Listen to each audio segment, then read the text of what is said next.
of the Raleigh City Council. Our invocation today is from Rabbi Eric Solomon from Beth Meyer. Awesome. Thank you very much. I invite all to please rise.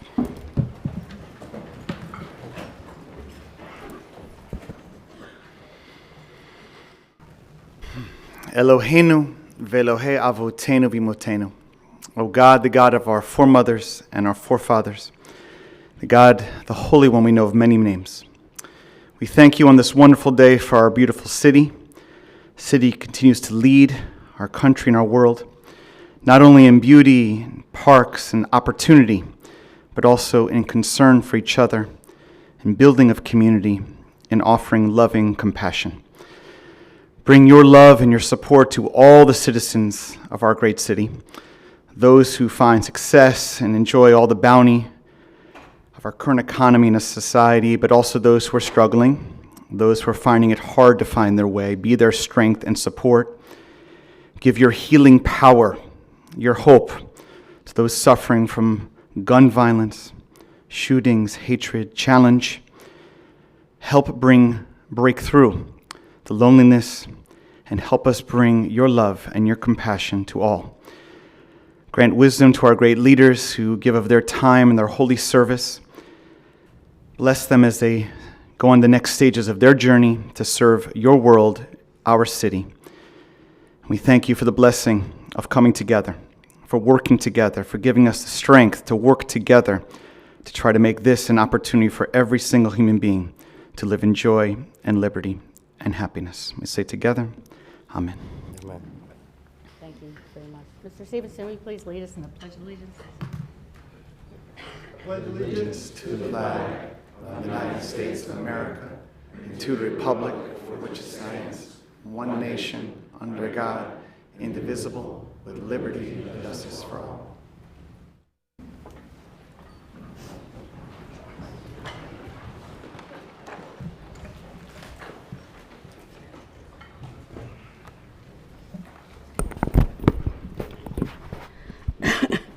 Okay, I have two certificates of appointment here.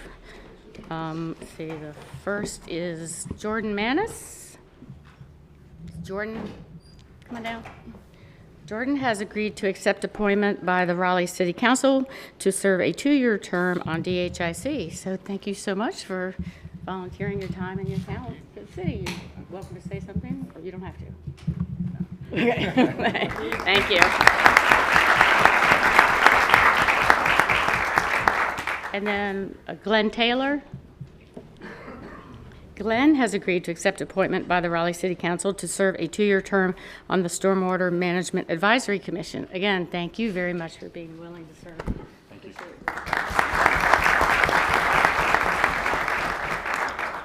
Okay, I'd like to ask Michelle Weathers, Zally, and Adam to please come up front. One of my very favorite pieces of art from my office in the Raleigh Municipal Building is finding a new home. I purchased Soloist by Bill Haight during the Carolina Ballet Winter Ball in February of 2015, around the time my friend Laura O'Brien retired from the ballet and opened the Tutu School. I enjoy taking my granddaughter to ballet and got this painting about the time that she started. It was installed in my office in the municipal building in April of 2015, and it has been displayed there until today. It's a special piece, and it gives me great joy to present it to the Carolina Ballet today. I hope that you will display it proudly, and remember that as mayor, I've supported the arts and feel that they are the core of who we are as a community. So thank you very much for being here today.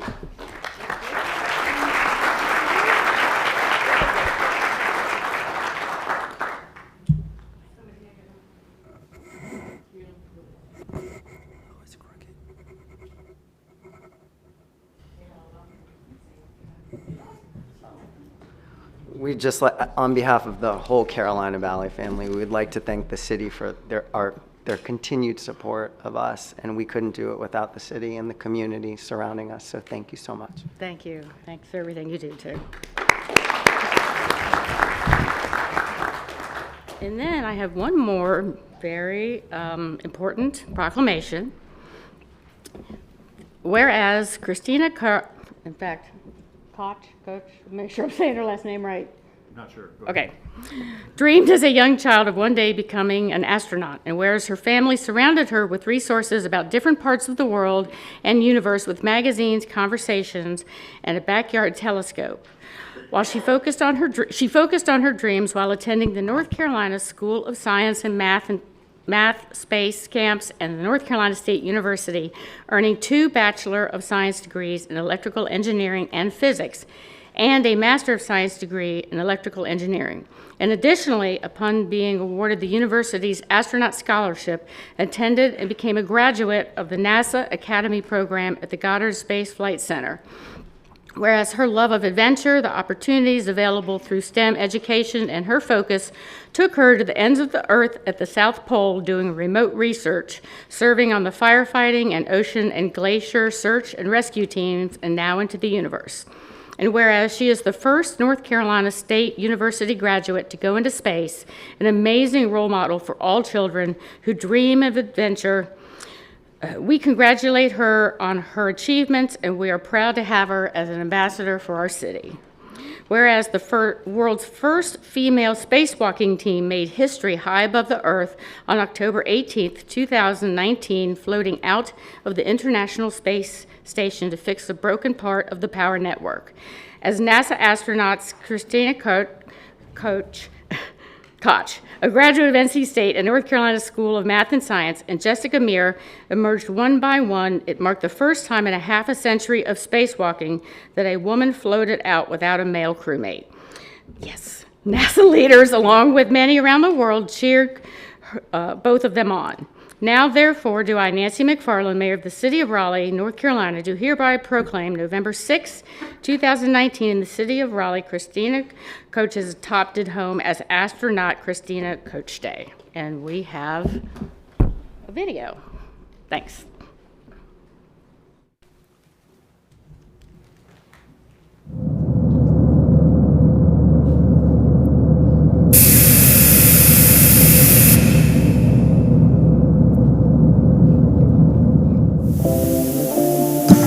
Thank you all for the recognition that I hope will help foster inspiration for students throughout the Raleigh area and beyond.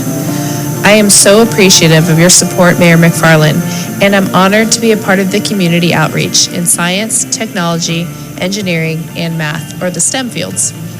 It's an honor to receive this recognition from my adopted home of Raleigh. I lived in Raleigh for 5 years while I attended North Carolina State University. NC State and the city of Raleigh were really formative in my career. I remember first off attending the Art Museum on a field trip when I was growing up in Jacksonville, North Carolina, and the eye-opening things that I learned that day. I remember jogging and running around the many lake trails in the city and discovering my love for fitness and nature. I remember volunteering in community service, going to the Museum of Natural History, learning to sail, having my first job as a math tutor, attending civil rights conferences, and learning the value of community engagement.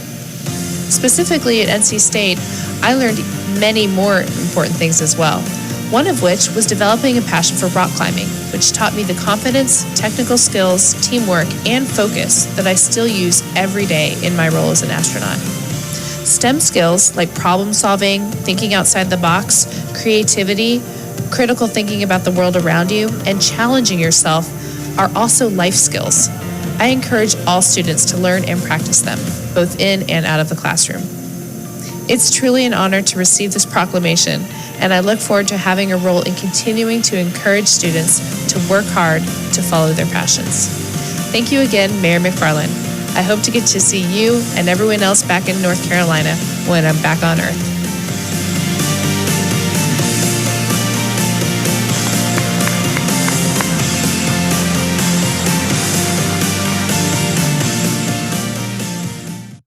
So I want to thank NC State and NASA for making that happen. That's pretty cool. That takes us on to the consent agenda. I don't have any items to be pulled. Does anyone have anything they would like pulled from the consent agenda? Move for approval. All in favor? Aye. Opposed?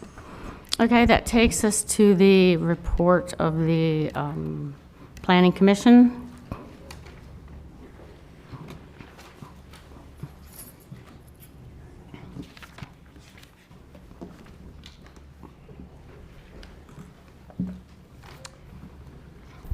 All right. So we'll start with the review of what's currently calendared for public hearing. Your next meeting, November 19th, TC 1219, unsafe buildings, is on the agenda, and then there's 2 items for the first meeting in December, a zoning change and a zoning condition text change. So plenty of room for additional items. Our first item up is a comprehensive plan amendment. This is an adjustment of the alignment of Sumner Boulevard and the Triangle Town Center Regional Growth Center. It's a citizen-initiated map request to modify the street plan. It would also redesignate the proposed segment from a 4-lane avenue to a 2-lane avenue divided. The North CAC and the Planning Commission have both recommended approval of this request, and staff recommends a public hearing of December 3rd. Okay, do I have a motion for a public hearing date of December 3rd? Motion to approve. Second. All in favor? Aye. Opposed? Thank you. Next item, TC 1D18, the last grouping of the omnibus text change, makes numerous regulatory changes to the Unified Development Ordinance. The Planning Commission reviewed this text change and unanimously recommended approval on October 22nd. Given the extensive vetting this has already received at the City Council and committee, as well as at the Planning Commission, staff is recommending a public hearing date of November 19th. Move for approval for November 19th. All in favor? Aye. Opposed? Then the last item is Z3218 South Saunders Street. This is a request to rezone over 9 acres from RX3 and IX3 to planned development. Southwest CAC reviewed this and recommended approval on a 17-1 vote. The Planning Commission has recommended denial of the case as it currently stands on a 6-3 vote. They found it to be inconsistent with the comprehensive plan and that the master plan was lacking in sufficient detail to determine compliance with design policies for master plans contained within the comp plan and UDO. Recommended public hearing date for this is December 3rd. Motion to approve. Public hearing December 3rd. Second. I just have a couple questions before we vote. I'm fine with the public hearing on December 3rd. There were a lot of items, I know I had discussions with them, I know other people have too, that because it was a PDD, they're not really able to condition. So how can they put, for example, we talked about shared parking with Dix Park. Right. We talked about their willingness to put in a pedestrian bridge over top of South Saunders. So how can they put those items in? They weren't really allowed to address those in the Planning Commission. So how can they address those items? So you're correct. Under the UDO, plan development is a general use district, but it does contain a master plan document that regulates development. So anything that's permissible to write into the master plan, which would include things that would include many things that would typically be addressed by zoning conditions, could potentially be part of that master plan. It has to conform to the contents of a master plan as defined in the UDO. I'm not sure if all of those could be written and would want to confer with the city attorney's office, but typically the vehicle would be to provide that level of detail in the master plan.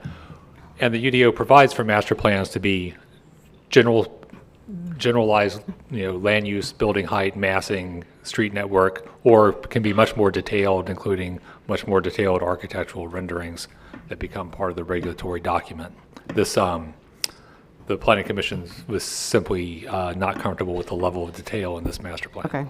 It could come later. It could come later. Okay. And many of the rules that apply to conditional zoning in terms of the evolution of the conditions are different here because this is a master plan PD. Okay.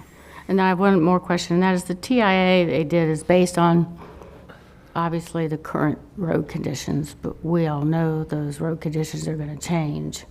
Yes. So how does that work? I would have to defer to transportation staff, but there are modifications to the road conditions, but I don't know how many of them are going to increase capacity overall. Most of the modifications are designed to create a different urban form in this location, such as treatments to South Saunders Street, how the South Saunders Lake Wheeler intersection goes. Some of the proposed road changes may actually be road diets in the case of South Saunders leading from South Street to Dix. So, Okay. but the TIA could be adjusted if we feel like there are reasonably known changes that would be beneficial to moving traffic that should be incorporated. Okay. So we have a motion and a second for public hearing on the 3rd. All in favor? Aye. Opposed? Thank you. That takes us to special items. The first is Dorothea Dix Phase 1 Gateway Play Project. This is a RFQ to authorize staff to, All right, good afternoon, Mayor and members of council. We're excited to bring this presentation to you to move forward with the RFQ for the design of the Gateway Plaza and Play. Just as a reminder, we've seen you a lot over the past couple of months, kind of building to this moment where we really are going into the implementation phase of Phase 1.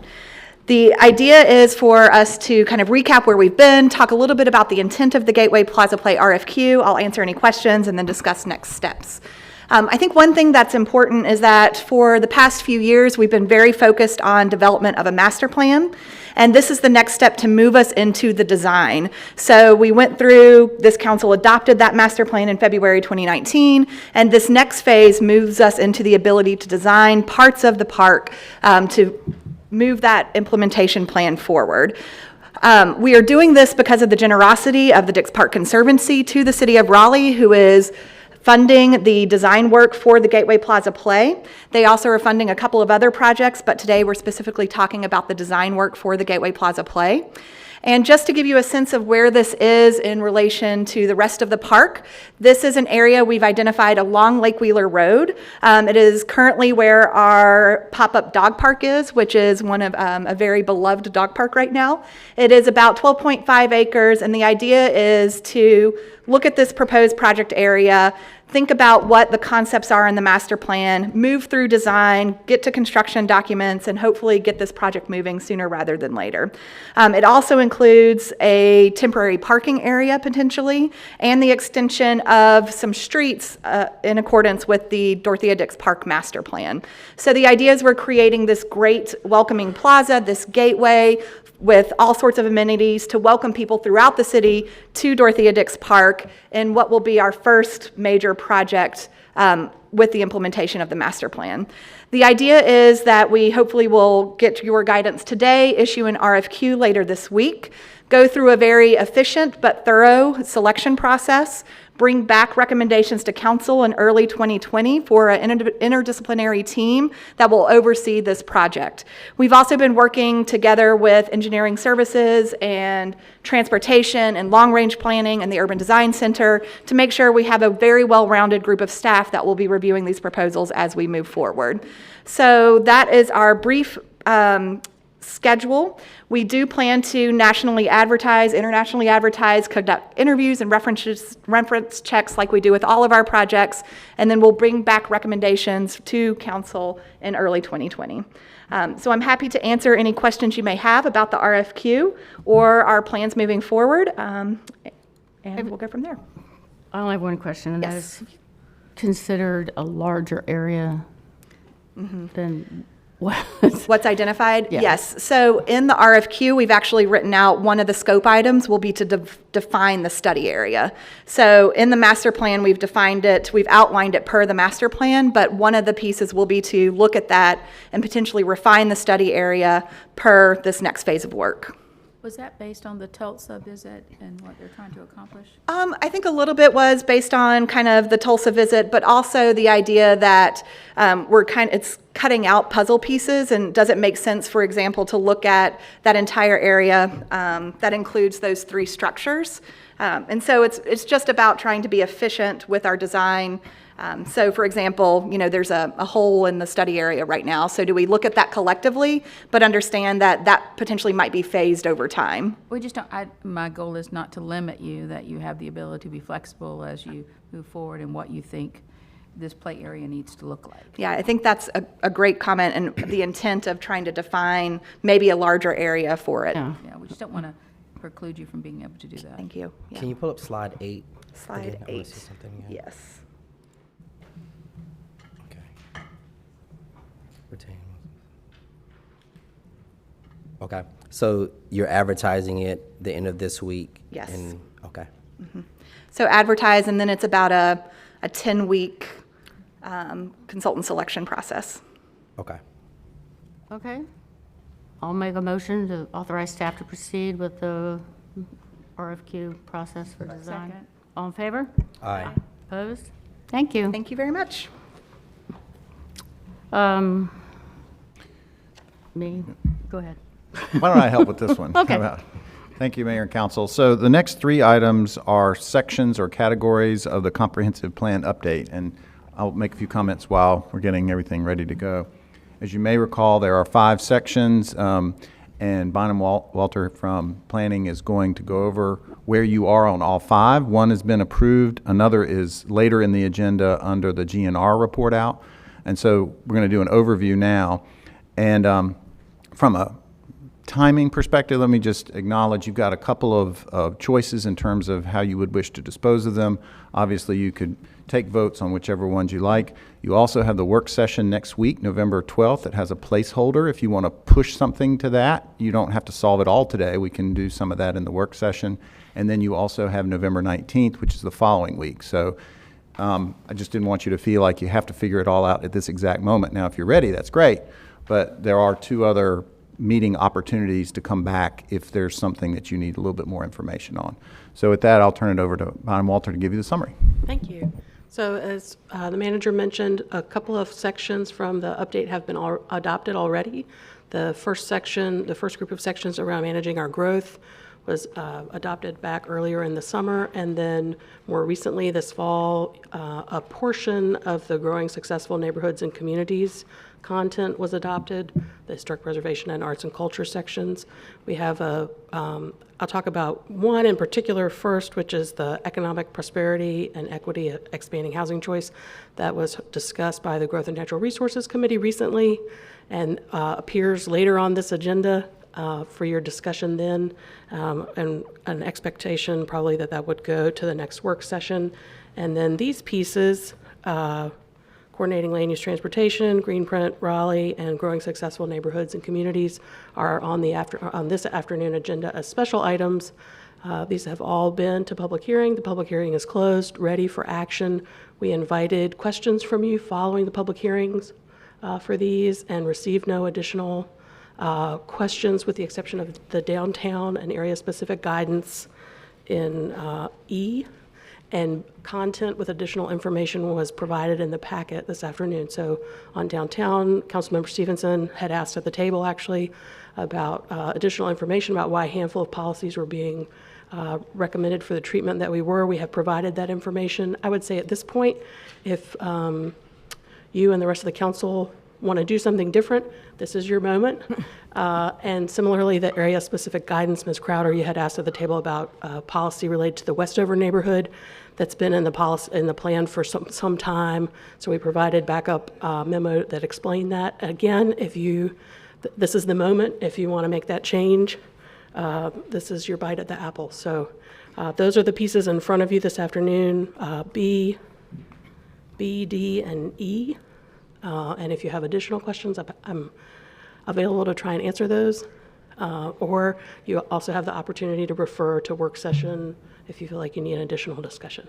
I appreciate all the work you've done. We have had multiple meetings about this, and I'm sure everybody saw the list of changes are in the backup that we've requested. So if there's no additional questions. I can make. Thanks, staff, for providing that explanation about why this deleted policies and actions were done that way, and it seems fine to me. Obviously, the one that I think is the most important, it has to do with public participation and equity, and that's the one that's going forward, so I appreciate it. So is that a motion? Sure.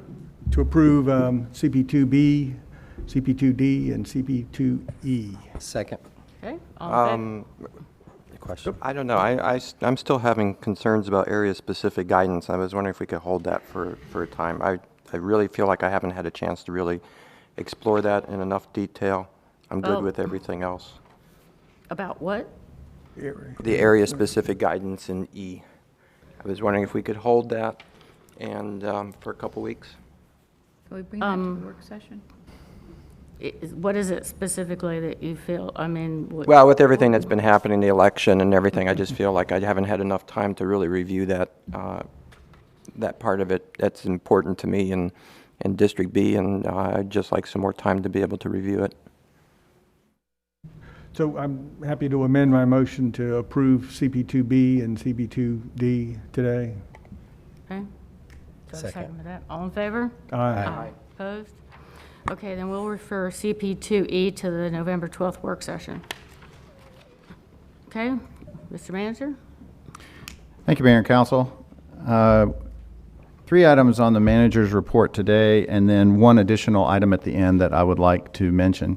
The first is something that's really exciting to us, which is the revamp of our city website. So this has actually taken quite a bit of time, and we've updated you over the past, actually, couple of years on the efforts that we've been making. I would like to take a moment to just underscore what a big effort this really is and how proud we are of the changes. It's one thing to think about changing out your website when you have a website that's only got a few pages, and we have thousands and thousands of pages on our website. So this is more than just cleaning out the attic, it's refreshing the entire house. And so it also takes quite a bit of effort as it relates to an interdisciplinary and interdepartmental work effort. Every single department touches our website, and it does link to our brand. So while we're going to have folks from communications and IT who led the charge and had to do quite a lot of work to get that done, all of the city departments had representatives and participated, and the work is not done. Websites are a dynamic thing. They continually get refined. This also will represent a little bit of change. So when we all get used to going to a piece of the website and we get familiar with it, it's going to get revised. Bookmarks are going to change. So there's a little bit of a change period here, but the end product we think is going to be much better. So with that, I'll turn it over to Damian Graham and the Beth and Beth support show to do the presentation. We're very excited, but you don't have to show us all thousands and thousands of pages today. I'm just saying. I understand. We have a very long agenda. Thank you, Mayor, members of council, and Mr. Manager. Damian Graham, Communications Director, joined by Beth Stagner, who is our interim CIO with the city, and also Beth Berg, who is on my staff as Communications Manager. He stole my thunder on the introduction, so I worked this great thing out for you. But in essence, this has been a long time in coming, and I'd be remiss if I didn't thank you for your vision and continued support, prioritizing communication and how we connect with our citizens. And certainly the website is one of the biggest ways we do that. As Ruffin also alluded to, I've described this as if you've ever helped a senior adult move from a home that they've been in for most of their life to something different, you know that you have to go through a lot of old stuff and sort of figure out how you're going to use it. And that's sort of like what we've been doing for the last couple of years, is assessing all these documents and assessing how can we reposition them and reformat them in a way that is easier for our customers and our residents to find on the website. This is a joint, as again, Ruffin has said, this is a joint project with IT and communications, but again, the entire organization was involved. The great thing about this website is it's not just better, stronger, more secure, but it's also a reflection of our brand. And when I say that, I don't just mean the colors and the new logo, it is new language and how we position ourselves. And part of our brand is providing world-class customer service. We are creating this website with the customer at the top of our mind with each page that we create. So without too much further ado, I also want to thank the staff who've been working on this tirelessly, long days and nights to pull this together to get to this point where we are. This is a sneak peek. It's not quite ready, but we wanted you to get a chance to see it. So without further ado, Beth Berg. Thank you. Good afternoon, Mayor and council members. First, just an honor for me to represent this work. It has been years in the making and a really strong collaboration between IT and communications, as well as all the other departments. So thank you. Stole a lot of my thunder as well, which is great. But I'll just go through a quick background and some of the highlights that we're really excited about with this new site, and then we'll get right to it and give you the sneak peek. So just a bit of emphasis on how important this is to us in communications and as a city overall. The website is the #1 source of information for our residents, and that was 73% of people said that in the 2018 community survey. The next most important source for news and information was actually local media. So especially as we think about channels that we own and control, the website is of top importance. Just in terms of scope, this has been work that's happened over about a 3-year period. We've worked with 3 different outside partners on the project, and the phases were discovery, so involving residents in assessing what their expectations are for a city website, what's important to them, what they like from other websites, and that really was the groundwork that laid the foundation to create this more service, citizen point of view driven site.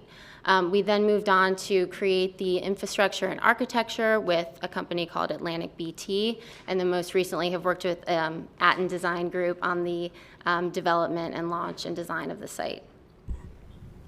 So just in terms of our goals for the new site, I think just from a practical standpoint, we are right now on an outdated platform called Alfresco. So just it's time to move on. And so that's like first and foremost to get to a new platform that's stable and dynamic and can grow with us and is delivering in terms of where we are as a city today and our needs. But aside from that, as Damien said, you know, we want to represent the new brand in terms of the look and feel of the site. We want to deliver a stronger user experience. We want to give direct access to services and information, not have people have to click 20 times to be able to do what they want to do. And also align with best practices in terms of accessibility and communication, really making sure this is ADA compliant, translate that it's accessible for all residents. Some highlights that we're really excited about, again, user-focused, service-oriented, clean, simple design and navigation that links with the brand, easy access to popular services, such as interacting with city council, CACs, faster and more dynamic ways to give people updated information. That's really what this is all about. And then also integration with different systems. So ArcGIS mapping, SharePoint in terms of documentation. I think we went from something like 30,000 documents to at least cut that in half. So SharePoint is really robust and will allow us to keep that organized and accessible. We are linking with the staff directory, so that's real-time updated through Office 365 for accurate and up-to-date information. And then also Gov Delivery, so all of our email databases and subscriptions. And this is the platform that we're working on is called Drupal 8. That's an open source content management system. Again, it's something that's really dynamic and has a lot of tools that we'll be able to leverage as we take this forward in years to come. Okay, so I'm sure you're all anxious. I'm gonna pull up the site. So, and I won't go through all thousands of pages, but just aim to give you a quick tour, and then I can take questions, and if there's anything else you want to see, we can browse through that. So, starting off here on the homepage, you'll see we open up on a beautiful skyline photo of Raleigh. Something that's fun about this is that it is dynamic in that at nighttime, it switches to a nighttime skyline view. That's a fun feature, but it's also a quick signal to people that this is a dynamic, up-to-date site that we're constantly inputting new information there. We can also play with that image for the seasons, for big events around town that we want to promote. You'll see a few things of interest here. So one, that alert on top will be present during council meetings, so people don't have to search. They can just click right there to see the council meeting streaming. Also, you'll see a little disclaimer below the title. So for the first 4 weeks after launch, we do plan to have our old site live as well. So that's just a best practice as we think about this is a massive change for our organization and for the city, and just having people feel comfortable. If they can't find something, they can revert to the old site, and then after 4 months, we'll pull that down. Okay, so 4 months or 4 weeks? 4 weeks? Okay. Yeah. Okay. Just enough time to kind of give them the transition period. So here you'll see popular services. So this is like probably 80% of what people are coming to RaleighNT.gov for. So that way we can quickly give them what they want when they're looking for it, and again, not having to dig through lots of clicks and lots of pages to get there. So these services are the top 12, mainly based on analytics, but we can also prioritize. So things like leaf collection, for instance, in the next few months, we might slide this to the top. So that's something that people are actively searching for. Another great feature here in terms of like one-stop shop is you can input your address and get a lot of your information, such as council representation, CAC, police district, leaf collection. So again, all of it right there, not having to dig through the site. One of the things that I get a lot of complaints about is that it's difficult to figure out how to submit a citizen's petition. Mm-hmm. And Yeah. I'm curious to see, I'd see it wasn't in the list of top services, and I'm thinking in terms of citizen engagement, maybe it should be there. Yeah. So we do want to prioritize that. We thought it might make sense to link it with our council feature here, which is also on the homepage. So you'll see here, there's a link to petition city council. Okay. Again, all up for discussion in terms of what makes sense from a strategy perspective on those popular services, but this feels intuitive since it is linked to council and how to engage there. So I skipped down to this, but you'll see all of your faces, and people can link to bios and contact information. They can link to board docs for agendas and meeting minutes, find their CACs, link to boards and commissions. So all of the, again, things that people are really coming to our site most often for. I quickly skipped through their news and events, everything from parks events to council meetings here. And then projects. I'll come back to that, but this is a feature we're really excited about that will be beneficial for the organization, for yourselves, as well as our business partners. And then accolades. And then standard things in the footer, so the city's mission and vision, city jobs, Translate is located here, and then social media links. Okay. I'm just going to give you a quick peek into how someone might use the site. So our goal is that, however you come into the site and use it, whether it's search, or if you know the organization and want to go through a department, or if you want to just go right to the service, you can find what you're looking for any which way. So we'll take solid waste and like a trash collection as an example.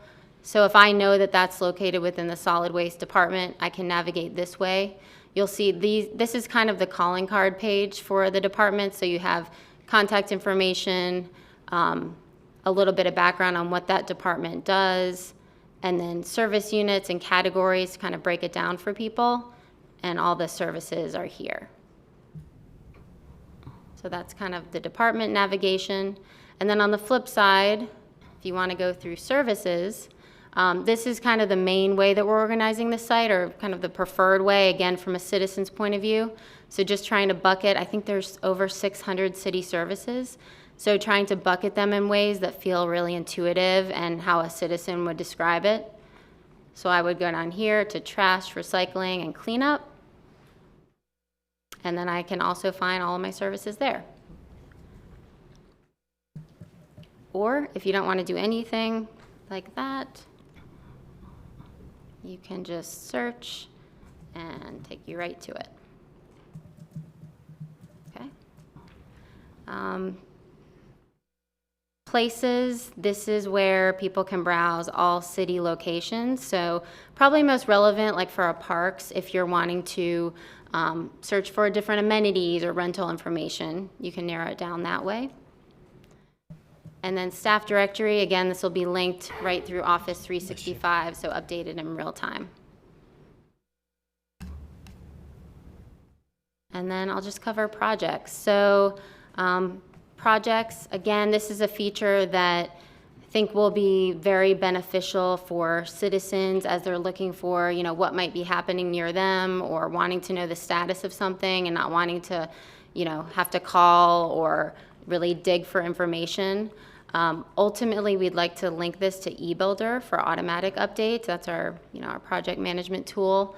But you find everything you need here in projects across the city. So in the old world, they were kind of buried within departments and laid out in different ways, but this can really act as the hub for anything that's going on project-wise in the city. So you'll see contact information, a little bit of background, the budget, contractors, if applicable, and then you can see each phase here. This one's in construction, and it also describes what's going on right now. Video capability, images, anything you need to do. Okay, I think that covers it. So any Questions or anything else I can show you? First of all, I just want to say thank you. It is a long time coming. I know this is one of the things that I talked about 4 years ago, as far as cleaning up and making it easier. And I think it's the first step, and it's going to take people getting used to it over time. And I think they'll see the efficiency of the new site. So I definitely say thank you to everyone that participated and everyone who will be participating as you add data and information in which we communicate with our citizenry. So thank you. Thank you. Thanks for the support. Yeah, good job. Thank you.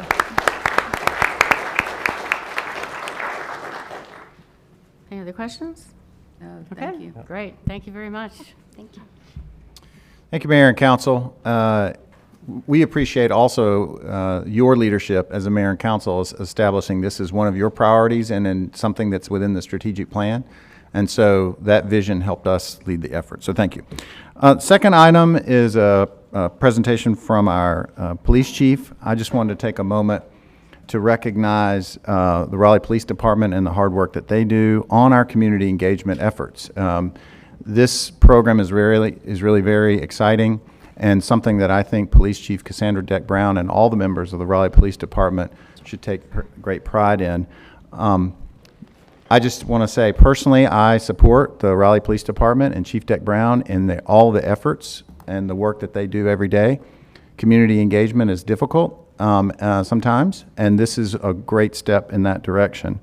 This is just for information. There's no action, but we wanted to share this with you today. So with that, I'll turn it over to Police Chief Cassandra Deck-Brown. Thank you, Mr. Hall. Good afternoon, Mayor and Council.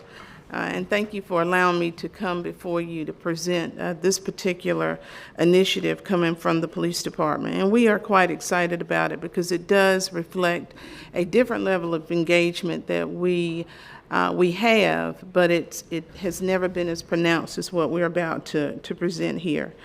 The Raleigh Police Department really has a very strong relationship with our faith community and has so for years. And since I've been chief, there have been a number of times that we have reached out to our faith community, and our faith community has also reached out to us as well.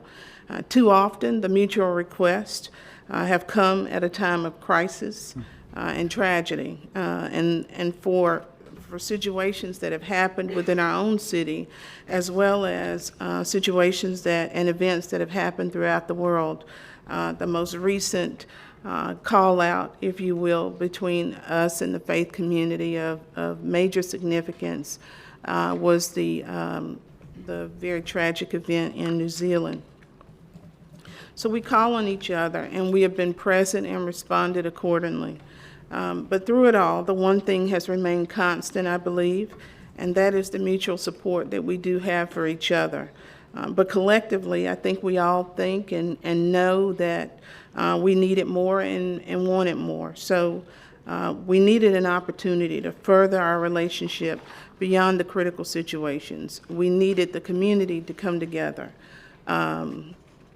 as a whole, and we need to be able to have those moments where we can strengthen our community, and at times to just simply heal our community when we're not in the crisis. And so what has become of that is a period of time where we have really put our heads together, placed ideas on the table, bounced ideas off of not only ourselves internally, but other members of our city as well as our faith community. And so born of this is the iCare team. And the iCare team is really, iCare is an acronym for the Interfaith Community Ambassadors for Responsive Engagement. Over the years, you've often heard of community policing as it relates to the Raleigh Police Department, and our policy lays out community policing in 1106-18, our departmental operating instruction.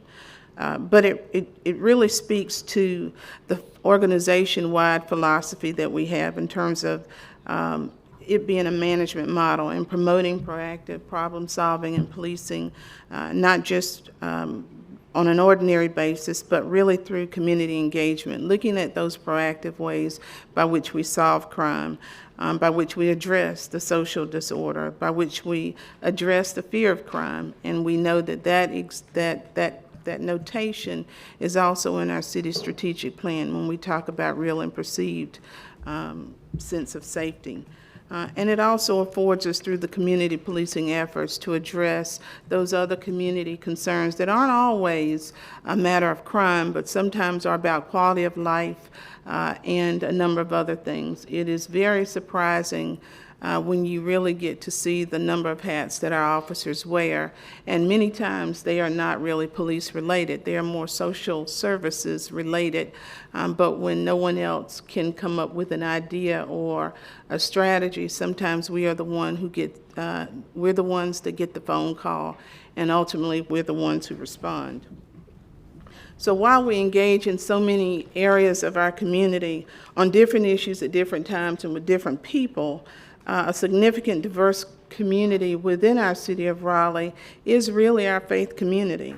And so we want to make sure that our community policing efforts are inclusive as best we can with our faith community as well.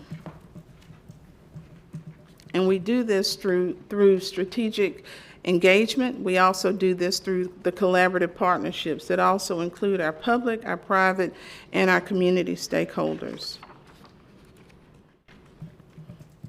Our community policing initiative and our policing philosophy really encompasses two areas. One is problem solving and the other is community partnerships. And the Interfaith Community Ambassadors for Responsive Engagement, ICARE, really is a good fit as it relates to community partnerships. And this really will be, as I've mentioned, it's a different opportunity for us, and it's a different approach to problem solving. But I also think that it's going to offer an opportunity to engage that facet of the community that can be quite significant in being change makers and continuing to move our city forward.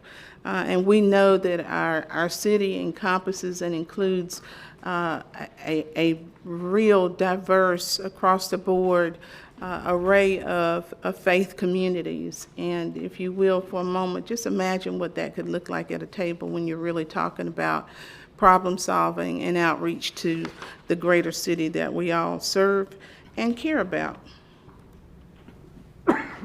The iCare team will be a diverse group of leaders from the faith community who represent a wide range of interests and experiences and have demonstrated a desire to build community partnerships, relationships, and solve those problems. We believe that there is a need for the greater community alliance among faith groups, and why not have it with the Raleigh Police Department? Because this is an approach that we have never really taken on before, not at this level. We've got partnerships with our faith community, as I've mentioned, but to do something so formal, I think that the possibilities and the opportunities are vast in terms of what can be done. And even more important is the opportunity for folk to be at that table, to have that conversation, to build on something that may be very simple as just simply engaging a community or a neighborhood, something that could be far more formal and elaborate. There could be a community build, a habitat where there's the police department and our faith community, but also looking at those additional ways that we could truly heal our community. And we do see brokenness, and it is not always brought on, as some may sometimes think, by police and law enforcement. There are many broken areas within our community that have nothing to do with local law enforcement. The overall mission of iCare is to create a collaborative partnership that shares the strengths to grow those relationships, to build those bridges, to foster the transparency, and to create a mutually enhanced awareness about the functioning role of the police department.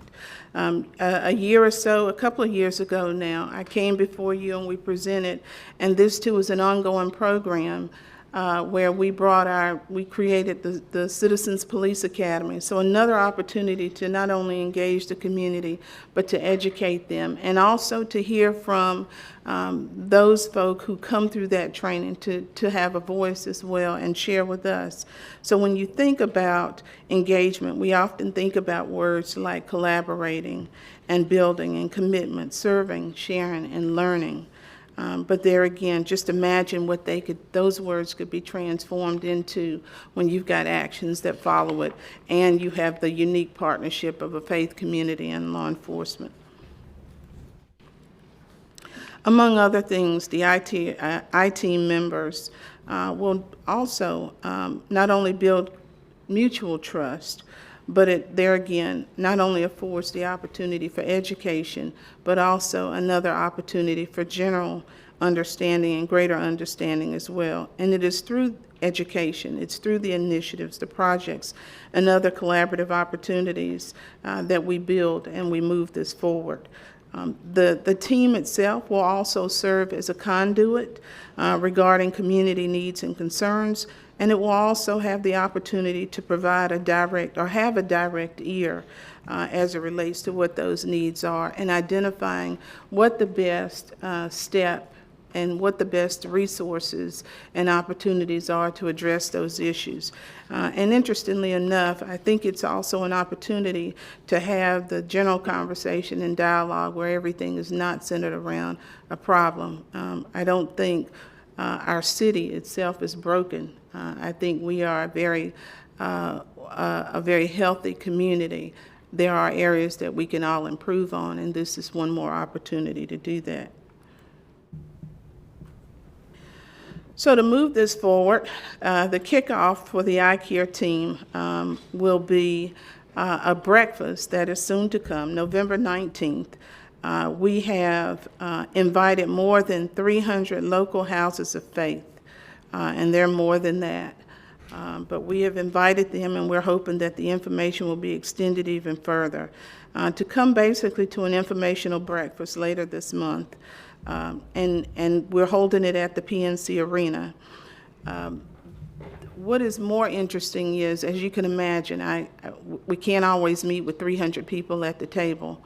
But what we are going to do is pretty much create a process whereby folk who have a desire to be a part of the iCare team, that team is going to look like 17 people at a table, if you will.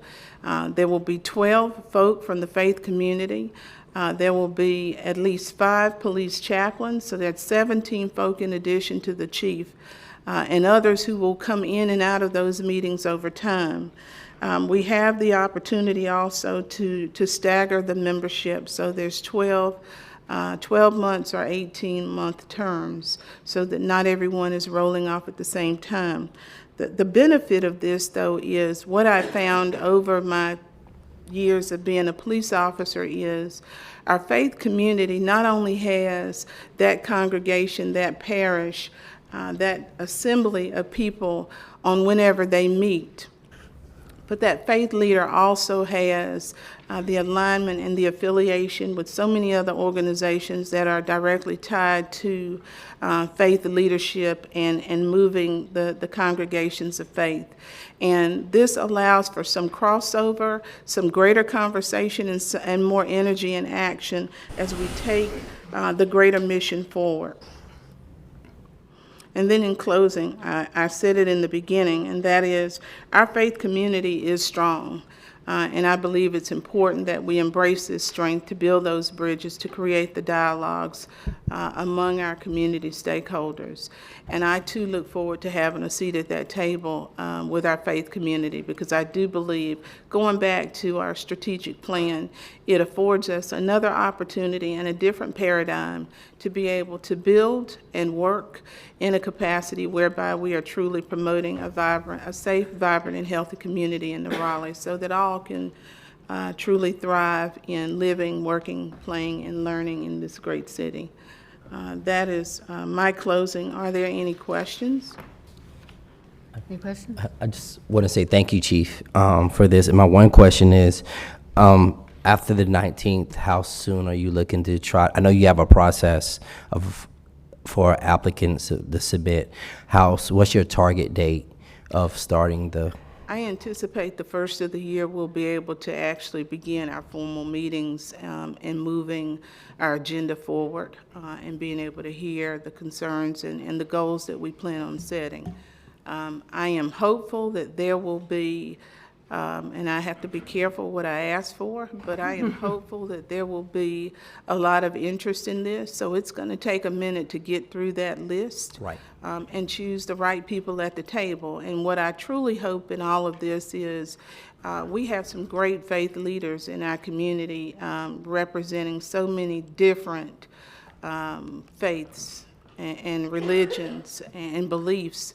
But what I hope is those who don't necessarily have the seat at the table this time will not take that personal, but will also still see and believe that they too can be connected to this, so that we can move those initiatives forward.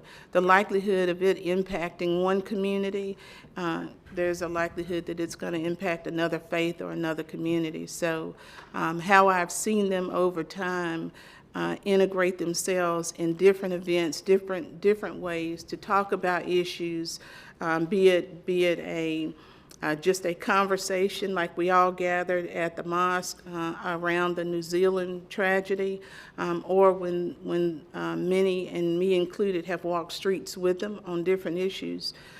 This shows that regardless of what their religious ideals are and faiths, that they have reached across the table on other issues. So I'm excited about what this affords our city to do as well. Definitely think I'm not a faith leader. If there's anything I can do to help, let me know. You're probably more of a faith leader than you realize. Thank you very much.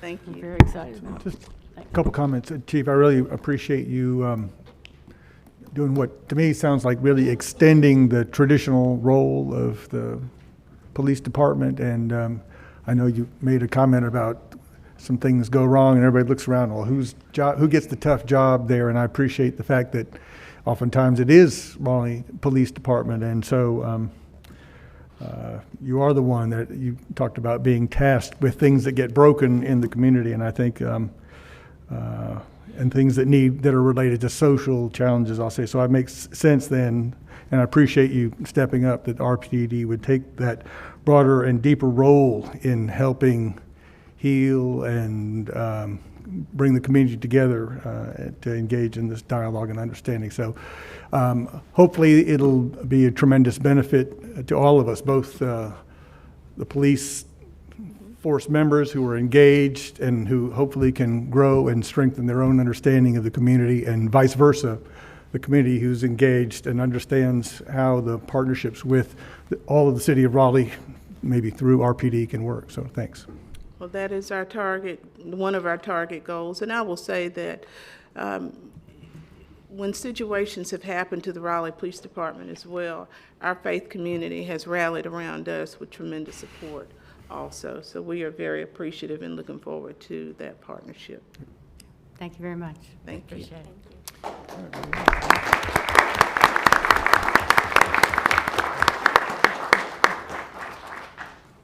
Thank you, Mayor and Council. The third item, and then there's one more comment I'd like to make, but the third item, municipal agreement, Falls of the Neuse Road widening with NCDOT.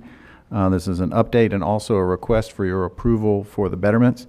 I did want to take a moment to say thanks to the city transportation staff, as well as NCDOT, as well as Councilmember Cox for his assistance in working through this particular proposal to look at ways to make some improvements associated with the road widening project on Falls of the Noose Road. And we believe this will definitely be a good partnership to try to help make that project work more smoothly. So with that, Eric Lamb from Transportation is here to describe and then ask for your approval. Good afternoon, Mayor, Council. Just a very brief update. This is a project that the City Council has discussed at length previously. NCDOT has been planning to do some widening improvements along Falls of Noose Road between I-540 and Durant Road. The typical section on this would be a 6-lane footprint. Today the road is 5 lanes with the center turn lane.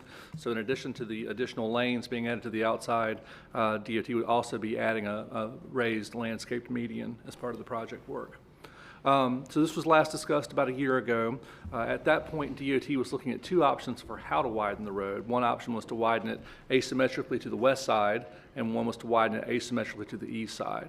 And so DOT has selected widening the roadway asymmetrically to the east, and the benefits on that is, one, it's less impacts to the residential property that's on the west side of the street. It also avoids a significant amount of utilities that were associated with that side of the street. As part of that work, they'll have to rebuild some of the work on the east side, and DOT will be putting back in the existing 8-foot multi-use path that's on the east side of the street.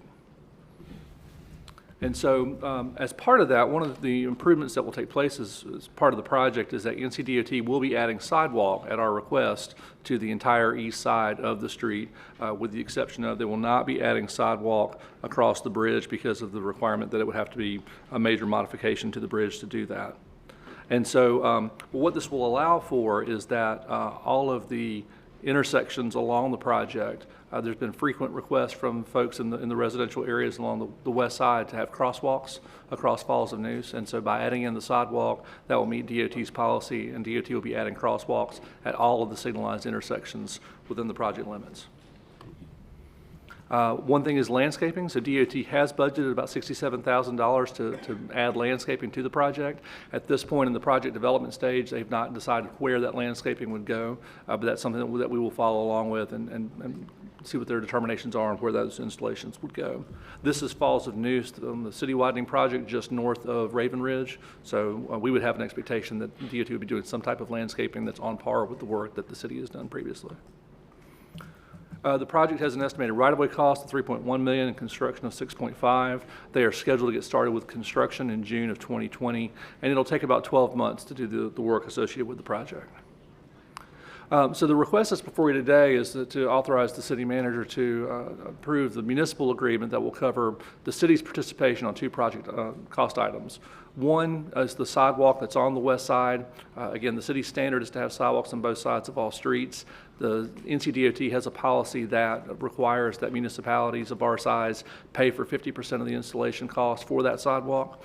The other is that we've requested that NCDOT, as part of the project work, install conduit that will allow us to come back immediately upon the completion of the project and install street lighting along this section of Falls of Noose. And so the total that will be included in that municipal agreement is just under $100,000. I would be happy to answer any questions.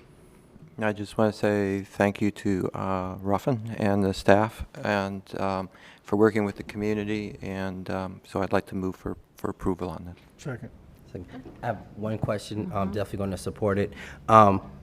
Knowing that bridge, there's one side of the bridge that there's no on or off ramp exits. On that side, I was wondering if they could at least review, since you're going to have crosswalks, putting something on at least one side, because normally that's the hardest challenge people have, is getting across the bridges. Right, so the sidewalk, the crosswalks will be here and here, and then sidewalks here and here, and then the sidewalk system will be complete along both sides the rest of the way. Right, I fully understand that. There is a sidewalk on one side of the bridge. There is? Yes. Yes. Okay, Yeah, so that's the part I wanted to make sure. There's existing sidewalk all the way along the. That's the part I was asking about. It does need to be cleaned up a bit. It's a bit weedy and dirty. Okay. We will ask We have a them to clean that up. We have a motion and a second. All in favor? Aye. Opposed? Thank you. Thank you. So thank you, Mayor and Council. The last item is not on your agenda. It's just a matter of personal privilege I'd like to mention. You know, the city of Raleigh is more than just an organization that provides work every day. There's lots and lots of people that participate and work hard to make, you know, differences in people's lives. So in many regards, it does become a family of people that make a difference. Unfortunately, over the past month, we've lost 2 members unexpectedly that's a part of the city of Raleigh family, and I just wanted to mention both of them briefly for the public's benefit, because these are the folks that make a difference that maybe folks don't realize. First, Todd Delk. So Todd Delk was a member of transportation planning for many years. You may have recalled him at the podium trying to help resolve zoning cases with traffic impacts and things like that. But Todd was also very involved in multimodal projects. He was a big fan of bicycles and pedestrian improvements and non-vehicular efforts. And even though Todd did make a transition to the private sector, he remained part of our community and part of our family, and we will miss him. Second person is Elizabeth Bass. Elizabeth Bass is one of those folks in the organization that holds things together in ways that people don't often realize. She was a member of the city council as well as the city manager's office, and was an administrative support person who did everything for years and took care of all of us in ways that most people don't even realize.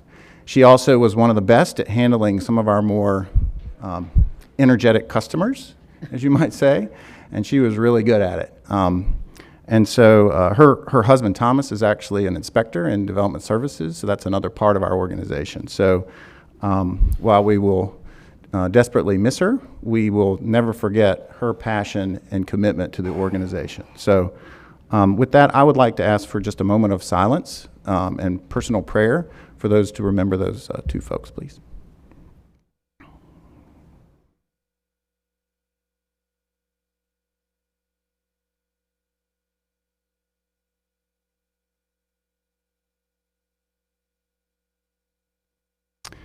Thank you. That's the end of my report, Mayor and Council. Thank you very much. Thank you very much, Mr. Manager. That takes us to the report and recommendation of the Stormwater Management Advisory Commission. And before we move on, I forgot to say that Mr. Thompson is absent, excused.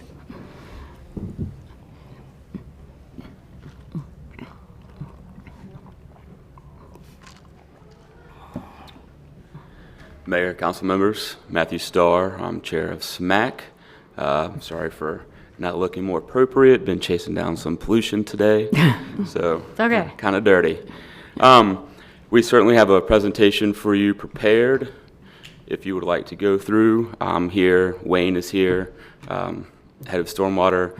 If not, our packets before you. We look forward to another year of doing great work for the city of Raleigh and for the citizens dealing with stormwater. You have done great work, and I appreciate everything you've done in both of your capacities, actually. But unless anyone feels compelled to have them go through the report, I'm happy to make a motion to approve the work plan, receive the report, and approve the work plan. Second. To approve. All in favor? Aye. Opposed? Thank you. Thank you. Thanks. Thank you. We appreciate the support. Sure. Okay, next, report and recommendations of the municipal service districts. The first is the Downtown Municipal Service District annual report. All right, thank you. Good afternoon, Mayor and Council. I am Bill King. I'm fortunate to be the President and CEO of the Downtown Raleigh Alliance.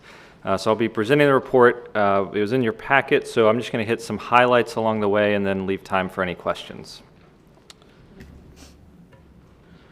All right. So just a quick update on what's going on in downtown. We've now passed the 10,000 resident threshold, which is great. So we have over 10,000 residents in downtown.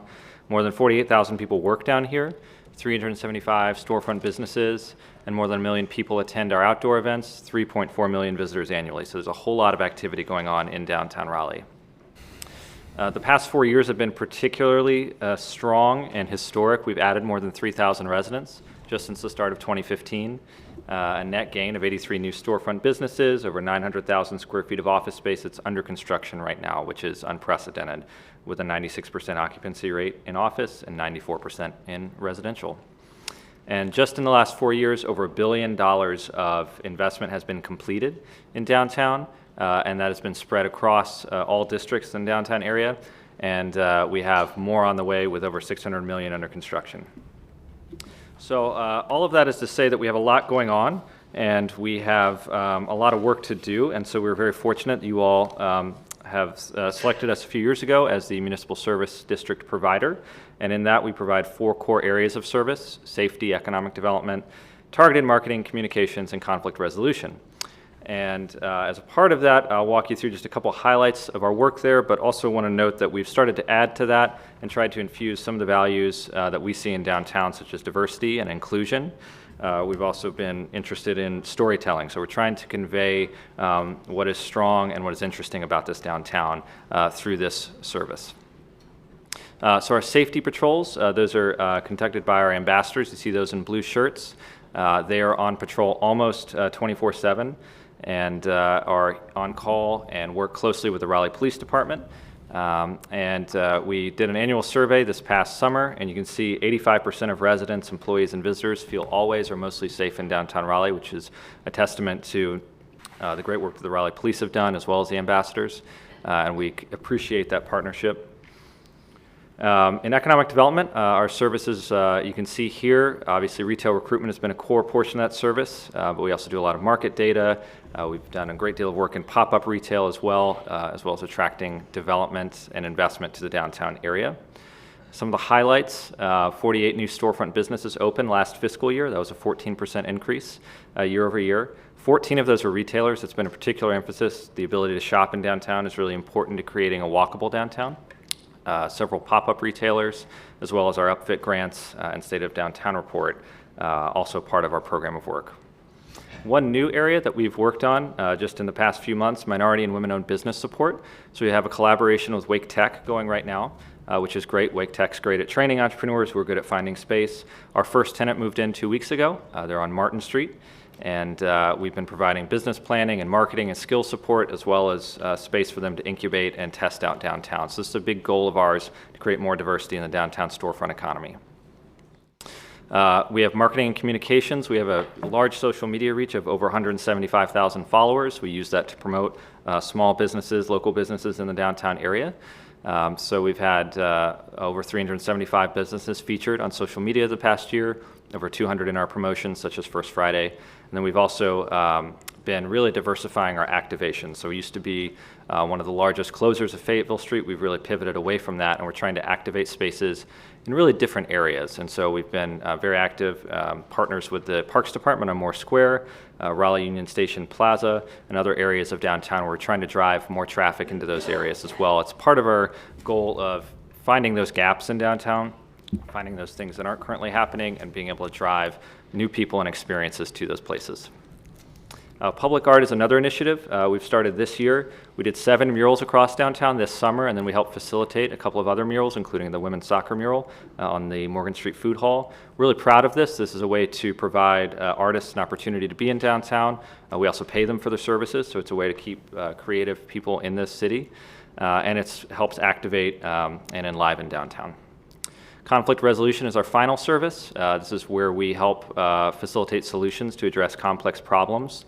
So we'll convene meetings, provide comments, opportunities for the public to participate in downtown issues.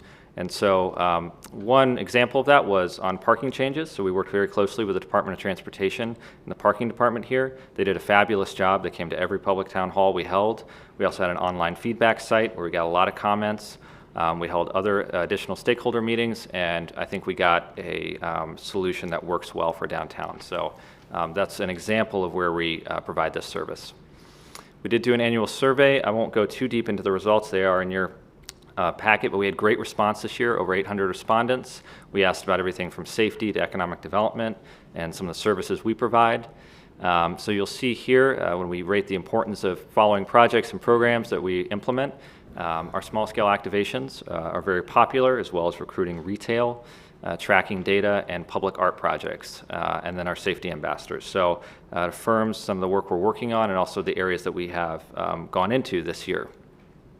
You look at some of the goods and services people would like to see, everyday goods, grocery. Of course, this was done before our first grocery store was open, fast casual. And so these are some of the results that we'll use to inform our retail recruitment. And then these are some of the activations and events people would like to see in downtown. Live music was the strongest response we got. 70% of respondents would like to see more live music and performances, as well as food-related and maker-related events.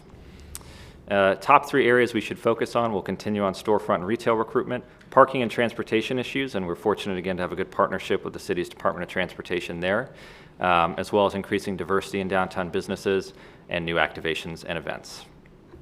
So in that survey, you saw parking was named in 30% of all comments, so that's still top of mind in downtown. Walkability and protected bike lanes were frequently cited. More density and more affordability were also cited frequently by commenters. So in conclusion, our continued focus will be on those core areas that are in our contract of safety, economic development, marketing, conflict resolution, and consensus building. But we're going to do so continuing with an emphasis on diversity and inclusion, improving the business mix downtown, increasing public art in the downtown area, continuing to work with the city on parking and transportation improvements, and then telling a story. Downtown can be complex and sometimes even intimidating to people, but its complexity is its strength. It's the diversity that makes it really interesting. And this is the gateway for a lot of people into Raleigh. It's the face of our city. So we take great pride in working with you all on this contract, and I'm happy to take any questions. Okay, any questions? I have a couple questions. Okay, go ahead. Recently, there was posted on social media a video of an assault on Fayetteville Street. And I note in your report that in fiscal year 19, there were 156 incidents, reported incidents. That's one every other day. And then we had over 3,500, almost 3,600 safety escorts provided. So I guess my question is, going forward, do you have the adequate resources in order to ensure the safety for downtown? Do you anticipate needing more budget in order and more safety resources as we go forward into the next fiscal year? It's a great question. I think that there would be an opportunity to have more resources there. You know, we do have ambassadors on almost 24/7, but we don't necessarily have as much coverage as we'd like to have. Those safety escorts in particular are really important. So a lot of those are employees going to and from their places of work at sort of early in the morning, late at night when they don't feel safe. So I do think that that would be an area where expanded service would be welcome. Okay. Would you be able to provide some details as we go forward? Absolutely, I'd be happy to. Okay, thank you. Okay, Ms. Stevenson? Just the annual survey, how did you define who took or would be asked to take that survey? So that survey was publicly distributed through our email and social media channels. We worked with partners on that. We had people self-identify, so we did not limit it to, it wasn't just downtown residents or downtown workers. We had people self-identify, and there were a number of respondents who were just city residents who don't necessarily live or work in downtown, but take an interest in downtown. When they self-identified, we were also able to see what those results were by each type of respondent. But you didn't ask, say, for a zip code to get a sense of who was taking an interest and who was participating? We didn't do zip code. What we did was we provided a map of what the downtown boundaries are, and we did ask whether or not if they were a downtown resident, if they lived in that. That's what we used as them self-identifying as a downtown resident. We also asked if they lived in the surrounding neighborhoods, so that'd be Boylan Heights, Oakwood, South Park. They could identify as that as well. So you have that data? We do, yes, sir. Okay, great. Okay, thanks. Yep. Thank you very much. All right, thank you. Appreciate it. Okay, next we have the Hillsborough Street Municipal Service District.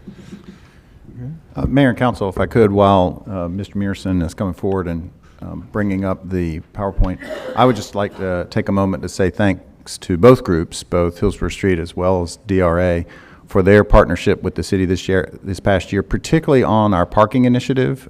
There's lots of examples of partnership, but on that one particularly, both groups have been really, really very helpful in rolling out some of those changes and helping the city communicate that in a way where people can really understand changes that can be a little bit complicated. So that's been a really great mark of support from both groups. So I just wanted to say thank both to Jeff and Bill and their teams for helping us on that. All right. Jeff Murison, I'm pleased to be here. Thank you for the opportunity. I'm the President and CEO of the Hillsborough Street Community Service Corporation. Thank you for the opportunity to give you our annual update. It's been a busy year. We've had a lot of great successes. Just to hit a few highlights, as we hit the highlights through our presentation, obviously, the past year we concluded phase 2 of the streetscape improvement, and the street opened again. We hosted the International Downtown Association's Town Gown Conference. Had about 100 professionals like myself who work in town gown communities, seeing what we're doing and sharing best practices for other town gown communities. Pleased to thank the university for opening the DHL library entrance that faces Hillsborough Street again and creating a new plaza that faces the street. And of course, I think our biggest accomplishment was the removal of the crane at the stalled project on the 2500 block. We appreciate the city's help in achieving that. Obviously, our biggest, the staple of our program is our Clean and Safe program. That's a significant part of our organization and our activity. Our ambassadors are out there 7 days a week, 3 nights in the evenings, engaging with the public, answering questions, removing trash, removing graffiti, picking up leaves, fixing things, helping with directions. It's amazing what they do. They find people's wallets and get them back to them. They help with people when their cars break down. Our team is incredible, and we very much appreciate all the work they do to keep the street looking its best throughout the year. As far as economic development, we've had an excellent year. As the city manager said, our parking initiative is really our biggest accomplishment, I think, not only in the year, but in the 10 years of our organization. For the first time, really, in the past 3 years, the city, the university, and the community partnered to address parking, which is our #1 issue every year. We did the study 3 years ago that identified recommendations, and then while working with the university and the city, we've now started to implement that. As you know, in the past 3 weeks, we have new meters, we have new rates and new hours that with the city's help, we had ambassadors out for 2 weeks helping coach and answer questions and make that transition extremely smooth. And that's a huge step forward for us to actually start to be managing the parking environment. And I think that's truly our biggest accomplishment in the 10 years of our service. And I want to thank the city and the entire transportation staff for that partnership. Vacancy is extremely low, less than 2%. We are really at that point where it's challenging when we get calls for potential new tenants to even find places for them because our vacancy is so low. Our food and beverage sales continue to go up month after month, year after year. It's continued steady growth. Per our contract, we ask about the awareness of the Clean and Safe program, safety, and conflict resolution. Quite a bit of awareness about our Clean and Safe program. The vast majority feel safe on the corridor and are aware that we're helping resolve conflicts. We ask many questions as well about issues and priorities. Transportation is always the highest. It's by and far our #1 issue. Business retention, arts and culture, beautification, and tourism are all just behind it. And as far as community engagement goes, our biggest event is Packapalooza. In 2018, it was a banner year, over 90,000 attendees estimated by the university. Great event. We really appreciate the partnership with the university and the city for that signature event. We do a whole range of things to get the message out about Hillsborough Street, invite people to come and be repeat customers. One of our new initiatives this year was to really promote the arts. So we do a weekly arts and email blast, and we've created a public arts grant. In fact, just about 3 weeks ago, or 2 weeks ago, our first arts grant was installed at the Price Company. And so that's one of our newest priorities is activation arts on the corridor. From organizational perspective, I want to thank our team. We've got an incredible staff who are experienced professionals and dedicated to improving our street and making the organization and the community its best. So I want to thank them for all their help. I want to share with you that our board chair, Joe Whitehouse, has moved on. He is now an ex officio member of our board, and Greg Brown, the owner of Sam and Bill's Hair Design, is our new board chair. Greg is with us. He's been a longtime merchant on the corridor and an operator, and we're fortunate to have him leading the organization. We do a lot of conflict resolution as well. We focus that through our committee structure. So we have many committees. They're open to the public. It's where we bring in a variety of stakeholders throughout the community to share information, talk about issues, and resolve conflict. And then we do a number of events throughout the year as well to help educate and inform the community. Shared with you our budget, both our revenue and expenses. If you have any questions, be happy to address that. And in terms of upcoming issues for this coming year, in 2020, it will be our 10th anniversary. We're continuing to, hard to believe, it's been 10 years so fast. We are working on the arts activation. We'll be going through the contracting process with the city. Obviously, we'll be continuing to promote the parking implementation, and we're very engaged with sharing information with the public about the I-440 expansion construction project so that the public is aware of what's going on there. With that, I'd be happy to take any questions. Okay, does anyone have any questions? I just, excuse me, just had one question on your prepared food and beverage sales. I noticed a swing from fiscal year 18 and 19 in your August to November months. Is there normally, and I figure with school in, so. The summer it dips, and there's some months where there are 5 weeks, and then in the following year that 5-week month hits in a different month. Okay. And so we from time to time see unusual swings because of that. Okay. Okay, any other questions? Otherwise, I just want to say thank you to everyone.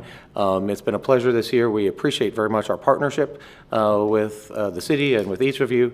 For those of you moving on, we wish you well until we meet again on Hillsborough Street and on Blue Ridge. Thank you for your support for our organization and our community. Thank you very much. Thanks for everything you do. Appreciate it.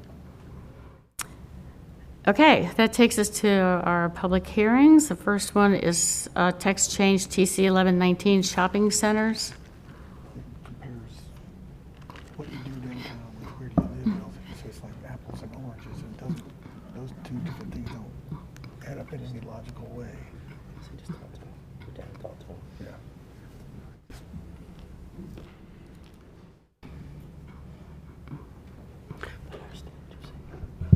Plus, these are counted twice.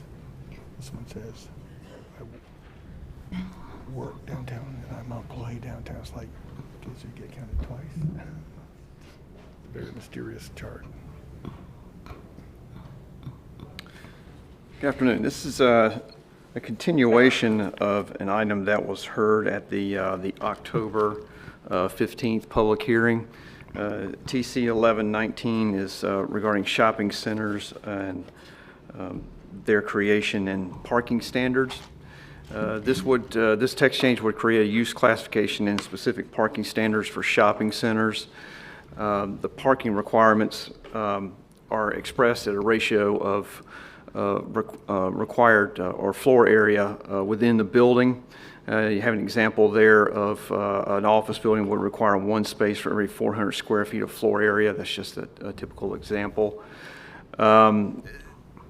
With this particular issue, we're having with tenant changes within shopping centers, whenever it's increased by 10% or 10 more additional spaces are required, triggered the site plan requirement for these uses, and that means that it opens them up to public improvements to the site, and this can be somewhat problematic for just a simple tenant change out.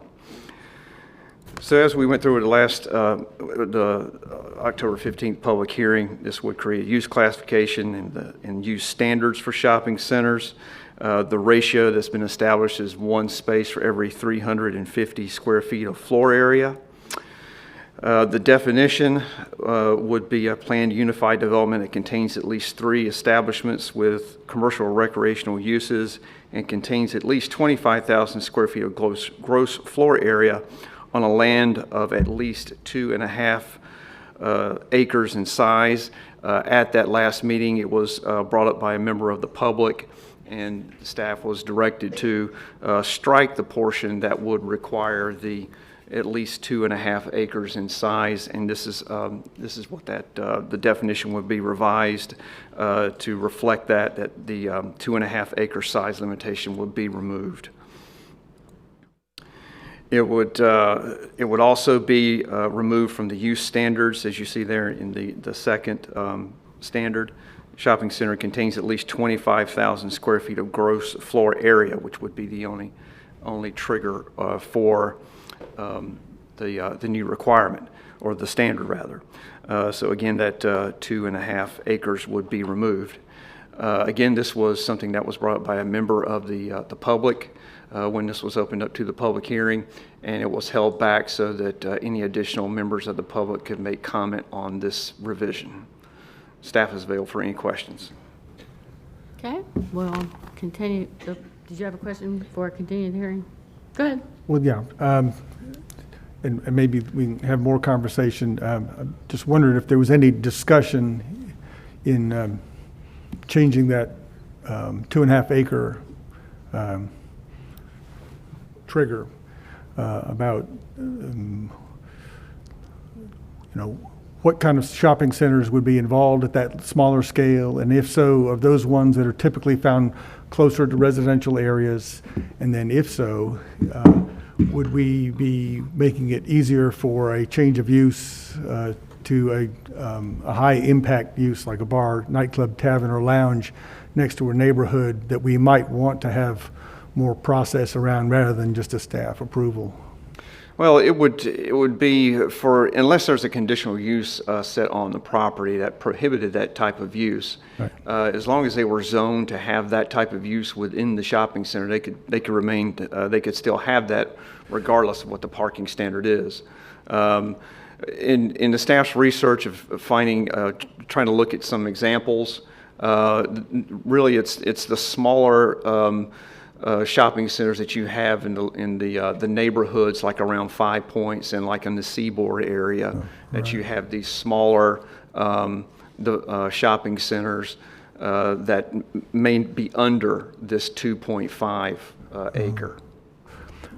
So you're saying that if it's a permitted use in the base zoning, the change of use to that particular, say, high impact use wouldn't trigger the requirement of adding parking? Well, not under these standards, no. It would, as long as it's permitted within the shopping center, with the underlying zoning district regulations, unless there was a conditional use on the property, it would be permitted there.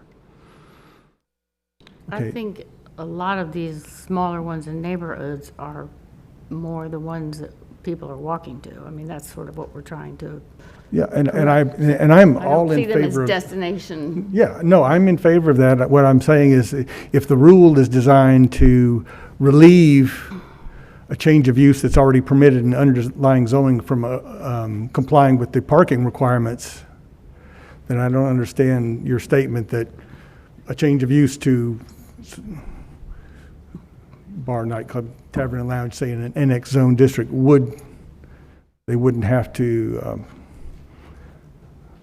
Without this provision, they wouldn't have to comply with those new parking standards, higher parking requirements. Well, if it was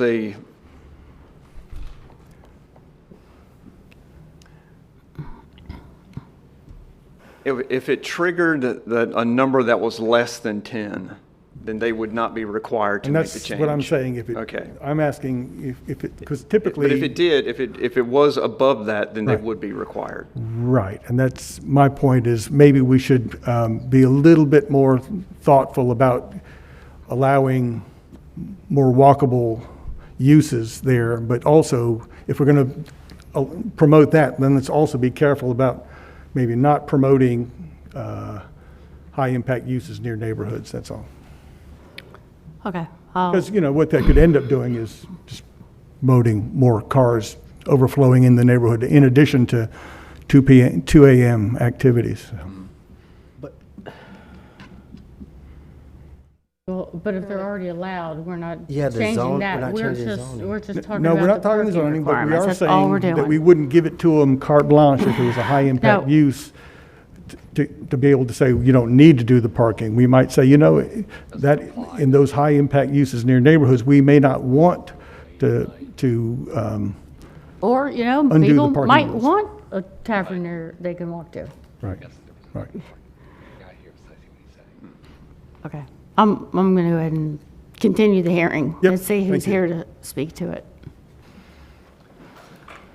Good afternoon, Michael Birch, who asked for this change at the last meeting and would urge adoption of the text change with this change. Councilor Stevenson, to your point, there is still the standard there for 25,000 square feet, which I think the reason for that is to make sure that there is enough floor area there that there is a mix of tenant type and uses, which will likely have parking demands at different times. And so from a high impact use standpoint, and I'm going to just reference the Person Street area, even though that actually doesn't have the requisite amount of square footage, that if a clothing store wanted to transition to a restaurant, that would likely, or a bar for that matter, under the current code, that would require, number one, a site plan, which means, and because that tenant is on one parcel of land, that whole parcel of land is coming in for a site plan, and it's triggering compliance on all frontages of that parcel and everything else. But from a parking standpoint in particular, there theoretically is enough floor area and therefore enough parking generated by those other uses, just the floor area for those other uses, that if that higher impact has a higher parking demand at night, then theoretically there are uses that are not using that parking at that time because they're higher demands in the day. So I think that's why it's important that the 25,000 square feet remains in there to make sure there's that critical mass and different number of uses and tenants to create that. But yeah, again, I would just urge for the 2 acres. I think that will lessen right now the processing demand of these site plans that we're seeing being triggered by these very minor changes of use. I know it's taking up a lot of staff time. It's also taking up a significant amount of agenda space at the Board of Adjustment for having to go through that. And so for those reasons, would ask for adoption. Yeah, I'll just say, I do appreciate your explanation. Thank you. Is there anyone else here that wishes to speak to this item? Okay, seeing none, we'll close the hearing, bring it back to the table. Does anyone have comment, motion? I'll move approval. Second.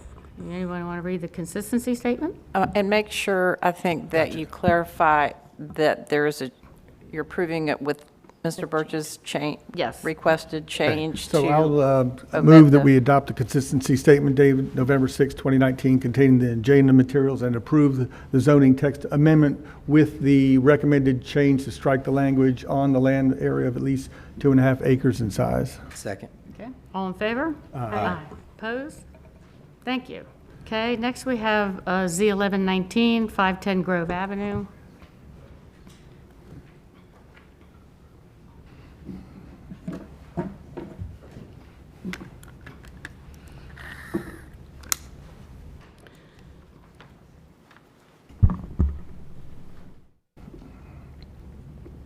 Sometimes I'm not sure if I'm driving or she's driving.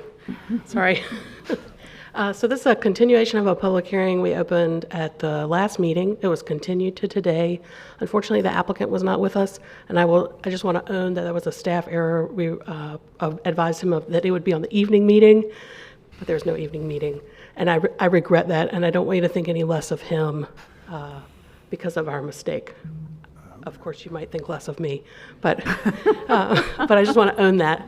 And so at the public hearing last time, we heard a number of comments from neighbors, concerns about stormwater, and we provided some additional information in the backup for you about opportunities if you felt like, if the applicant was willing and you felt like it was necessary for some potential conditions. And then we also heard at the public hearing about some disturbance on the site, and that was investigated by enforcement staff, and it was within the range of allowed disturbance.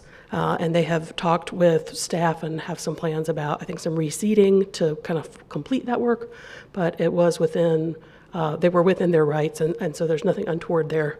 And I just want to make that clear. Bynum, what is the not in compliance report that was issued to them? What is that about?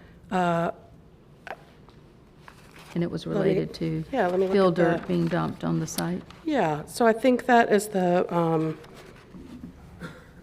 question about the disturbance. And so they did make a visit, but it's not a... But we issued a not in compliance report. What? I think it's just a report, so they didn't actually cite them. It's just a report of what they found, is my understanding. Okay, thank you. One of the recommendations staff suggests to consider. Right. So, and here comes Ben. He wants to clarify what I have said wrong. Thank you, Ben. Yeah. I don't want to follow Bynum. So they have, and this is on page 3 in the memo, possibility to mitigate impacts of infill. They suggest a possibility of a vegetated swale and limiting infill slopes to a maximum of 3-to-1 ratio. And then also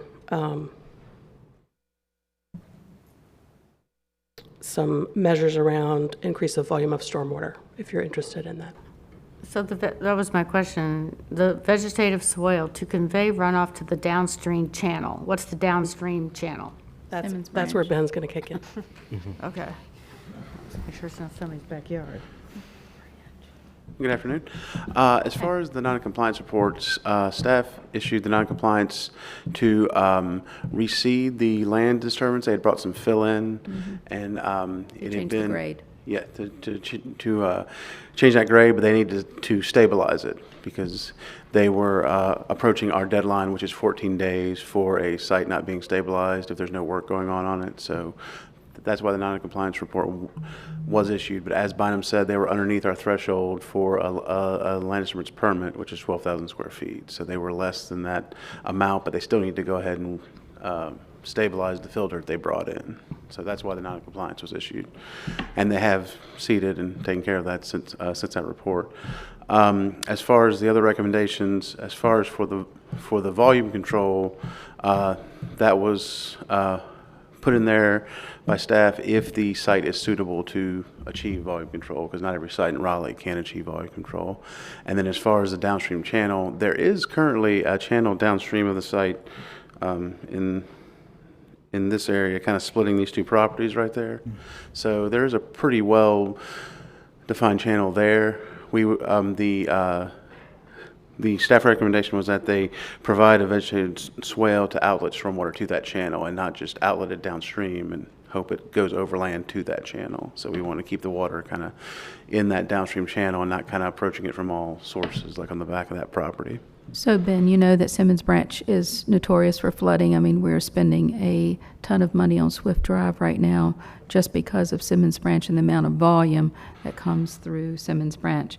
On Carolina Avenue as well as Grove, over the last year and a half, we've had a lot of redevelopment where zoning that had been smaller in nature, R4 homes had gone away, and we've sort of cut down all the trees, and there's a lot of impervious driveways and sidewalks now.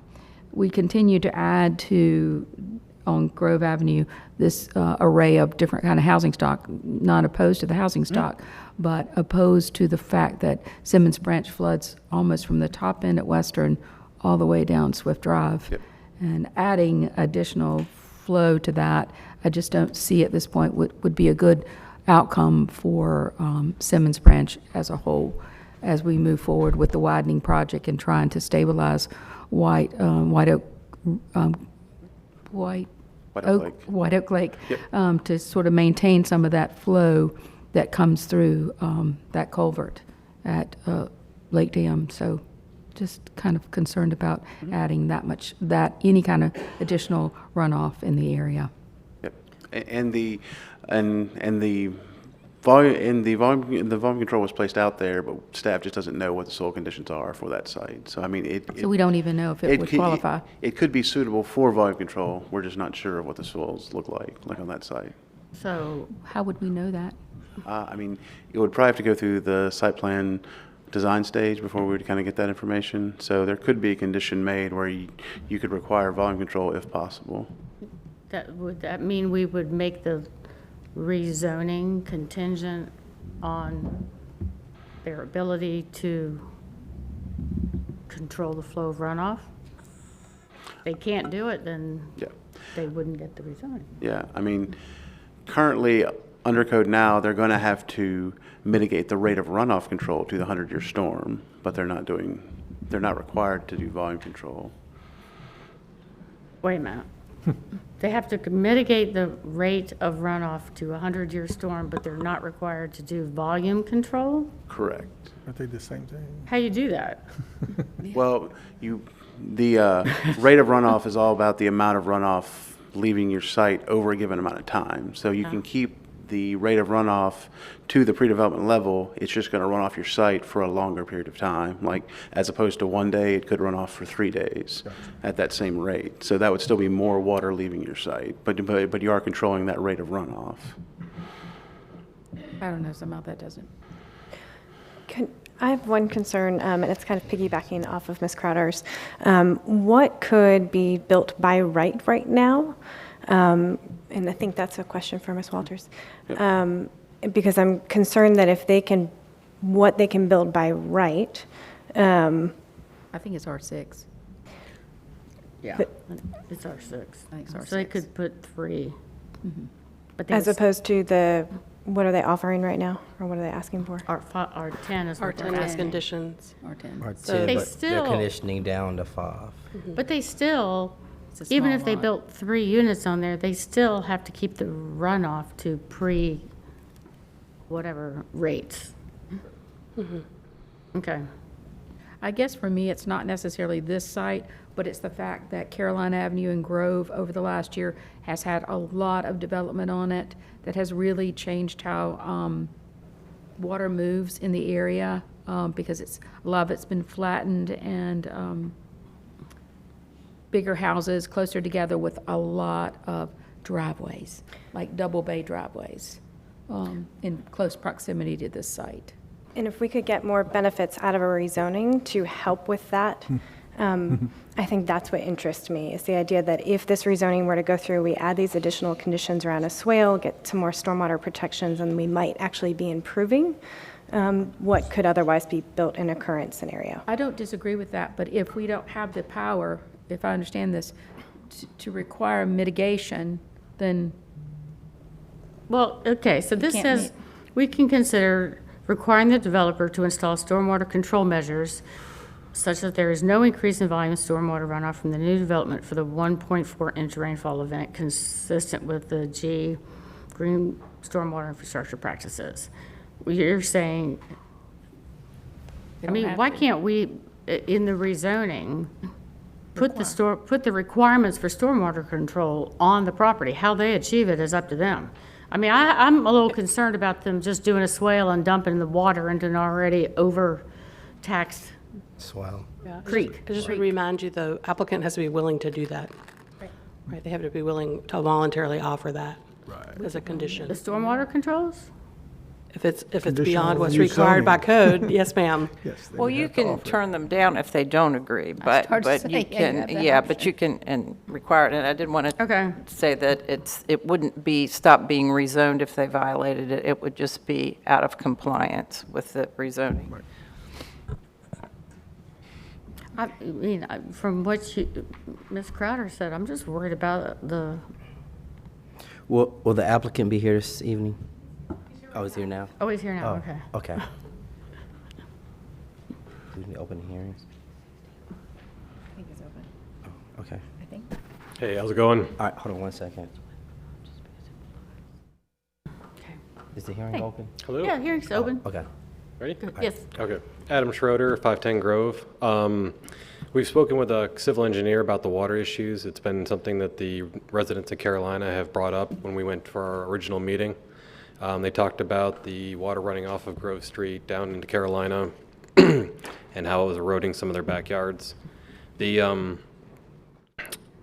actual act of putting in something was never really brought up, but it was something that I told them that I would definitely take care of for them to keep the water from piling up in their yards, whether we extended our pipe down to connect to their pipe or we put in some kind of retention device to gather it and then slowly leach it down to that area.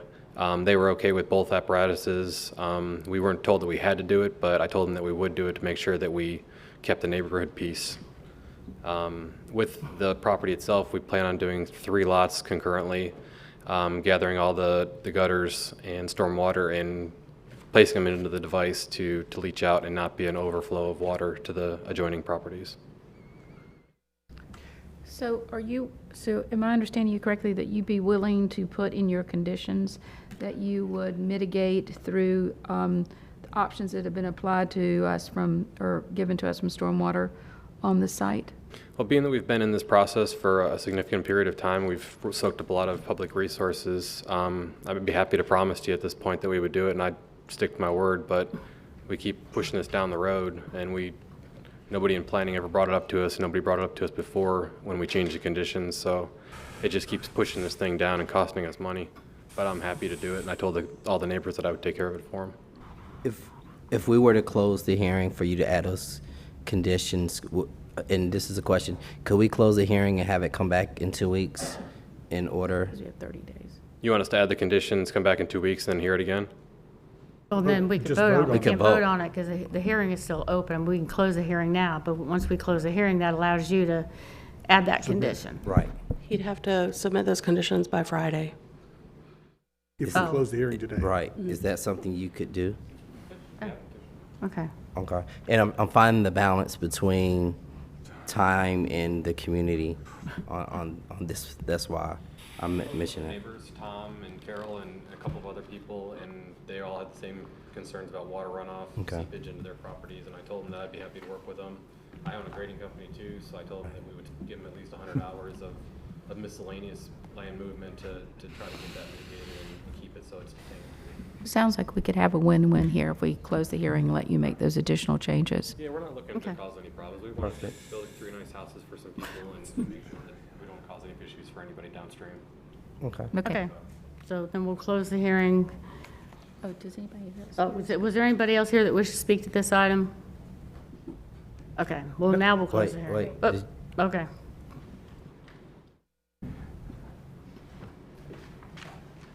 She's one of the people we spoke with. Hi, I'm Allison Shackelford. I live at 515 Carolina Avenue. It's a duplex, 515 and 517. And as I mentioned before, my mother's the actual deed holder.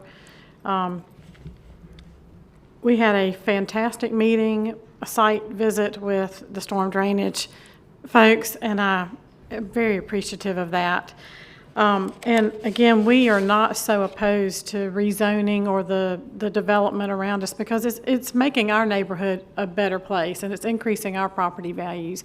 But the storm drainage is just Scary. it's tough on us. And from the memo that Mr. Miles submitted, there were just a couple of things I wanted to address. He had mentioned that there were only 2 instances of flooding in my yard, and there have been multiple instances. There were only 2 that have been recorded with the city because we had to replace our HVAC systems. And in 1997, after my dad made the initial complaint, he invested over $20,000 in drainage and regrading in our lot because it was deemed that it was a private drainage issue. And so that's what he did. So we have not continued to address the city with this issue because they put the onus on us. And so I have 2 sump pumps, a shovel, and rakes. And that's, when it happens, that's what I deal with. And since the development has been more so on Grove Avenue and Powell, from Powell down, we have seen this issue getting worse. And I know also in Mr. Miles's memo to you, he said that the inspector determined that I did not have accumulation or significant accumulation of sediment in my drainage ditch that has riprap in it. And he probably could not see it because of the dead vegetation that is in there, and that vegetation is there because that sediment allowed an area for it to grow. And I have had to go in and put weed killer on that to kill that vegetation, and I just have not removed that. But there's probably about 3 inches of sedimentation in my ditch, but they deem that it's not an issue. But it is for me, and I have to deal with it. I think those...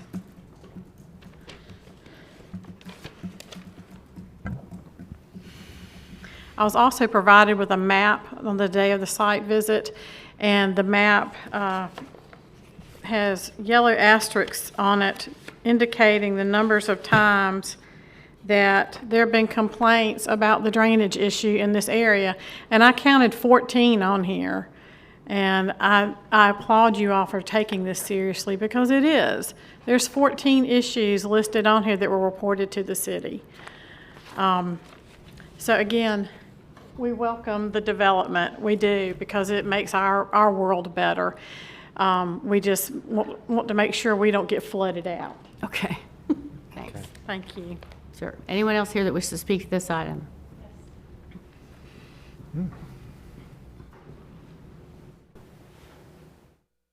Hi, I was here last time and showed you. You can give your name and address for the clerk. Oh, sorry, then. Diane Bell, 511 Carolina Avenue. This is my husband. Christopher Bell, 511 Carolina Avenue. Okay, sorry. The last time I was here, I showed you some pictures. I didn't, and I showed the stormwater management gentleman video showing how aggressive this water situation has been through our backyard and down into the Simmons branch. We did have a meeting with the developer, and he did take a look at the situation and say he could do something about it. And, and off the cuff, yeah, that sounds great. You're going to do something about it. But, just in fairness to us, I wish it was the time and era where you could say that and have a handshake and know that that's the case. But knowing that that is not always how business is conducted these days, I felt like it was our duty to come down here and say, this is not, we haven't heard anything, we don't know, and we've got to protect our property and our property rights and come down to the city council and let you know what's happening. And I just wanted to just put my face out there again and my husband's face out there again to let you know we are exactly on the other side of that property, and whatever comes down there, it's coming. And we're going to have to deal with that if the developer doesn't, if the city doesn't. And if you look at the property values that are there right now, you know pretty much the median incomes and property value that's there right now. We're not at 5 Points. We're not in these neighborhoods, Oakwood. We're not in these neighborhoods. We're at 511 Carolina Avenue. And let's just remember that fact. And the other thing I wanted to say was, I know they said they didn't think that it was that much, fill dirt being brought in. It was a lot of fill dirt being brought in. And there is some straw put on it at this point, just to give an update to that. And did you want to say something? Yeah. Okay, now my husband likes to say something. Ms. Crowder, you are correct. The Simmons branch is getting to a critical, I think, point from what I have seen over the last, how long we've been there, 25 years? Yeah. 28. And there is more building that's going to be going on Grove. That's already slotted, and more building on Carolina that is already going on now. So just not for only us, but for that particular area, it's, you know, the runoff and everything is getting, I think, a lot more critical. And I know the Simmons Branch is not you guys, it's the state, but it's starting to take its toll on the branch. So anyway, that's all I have to say. Thank you. Is there anyone else here that wishes to speak to this? Okay, we'll close the hearing and ask the applicant to submit his conditions. I'm sure Ben will be happy to work with you to make sure the wording is. Yeah, that's what the city council options are, if you could work with them to include those options. Okay. And bring it back on the 19th. Yeah. Mayor, one quick point, not necessarily about the zoning case, but to Ms. Shackelford and anybody else who's listening, please do not spray weed killer into the buffer. If you need some more information, though, we have Matt Starr, who is our SMAC chair, who can make sure you kind of do what we need to do to protect our rivers, but also your property. Okay. Okay. Well, Thank you very much. He can help if you need, or if you have questions, but thank you. Thank you. Okay, that takes us on to committee reports. Economic Development Innovation has none. Okay, did we need to vote on that, or are we okay on that last item? Yeah, we just closed. We just closed the hearing and asked them to come back. Okay. And then it'll be on the next agenda. Okay, we have two Growth and Natural Resources Committee reports. The first one is from the October 16th meeting. Ms. Crowder. Yes, I sort of combined them all, so. Okay. So, the Growth and Natural Resources Department has met twice since our last city council meeting on October 16th and October 30th. As you will see in the agenda backup, we are reporting out 7 items. The items include information about our recommendations. 4 items were straightforward, but I would like to address 3 items specifically that may benefit from additional information. First, the committee asked for staff to draft modifications to the Economic Prosperity and Equity Expanding Housing Choices elements of the comprehensive plan. I believe staff will have a draft available for City Council's work session on November 12th. Second, you will see that we reported out CP 4B17 related to Jones Franklin Road with no action. The comprehensive plan recommendation for Jones Franklin was related to transportation, not land use, and with the earlier recommendation of the Transportation and Transit Committee, no action is needed by Growth and Natural Resources Committee. Okay. Third, recommendation changes to lake preservation policy for stormwater funds was reviewed in light of concerns of impact to potential future projects at Lake Durant and Laurel Hills Lake. By split vote, the committee does not recommend approval of these proposed changes. Okay, I think we, Is that not what you want? well, we still need to, there's a couple other plot and site plan considerations. It looks like the recommendation was to uphold the recommendation. Yeah, I can go and read There's those. definition of plot versus site plan and. Yeah, the Growth and Natural Resources Committee recommended council authorize staff to draft a text change related to plot and site plans as outlined in the attached memo. It is further recommended that staff research peer cities that have successfully ensured the ability to achieve improvements, including but not limited to greater green spaces, trees, sidewalks, and landscapes. Is that a motion? Yes. Second. All in favor? Aye. Opposed? Okay, the lake preservation policy, I read the backup, but it's a little bit confusing. My understanding is that this came to committee to look at our stormwater system and the money we're using for stormwater and lakes as part of our stormwater control system, and can we also expand that definition to include wetlands? You are right. It was an array of things that we don't currently use that would be good moving forward to use. There was some concern at the committee meeting that there could be a possibility of, I think the word was used, extinction of lakes that we today have, and I think there was concerns about maybe defining what lakes, have the staff look at what lakes might be important to us from both a recreational standpoint or a stormwater mitigation standpoint, and define what that policy looks like as it relates to lakes. Did I get that right from the committee? It was a split vote. Right. I mean, there are concerns about the aesthetics that lakes provide. There are concerns about the recreational opportunities that lakes provide. There is a list of 102 lakes that have been identified, but that list has not been provided to council. It would be good for us to reflect on that list of lakes, and I understand these are good ideas as far as stormwater management is concerned.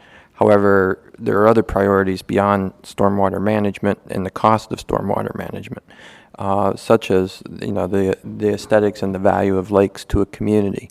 There's also was concern, and I raised this concern, that although we've discussed this internally within city government in terms of stormwater management, there's not been a larger community discussion about which lakes we consider priority in our city and worthy of preservation, even at the cost of having to go in and dredge the silt that has been accumulating from those lakes. But you're talking about aesthetics.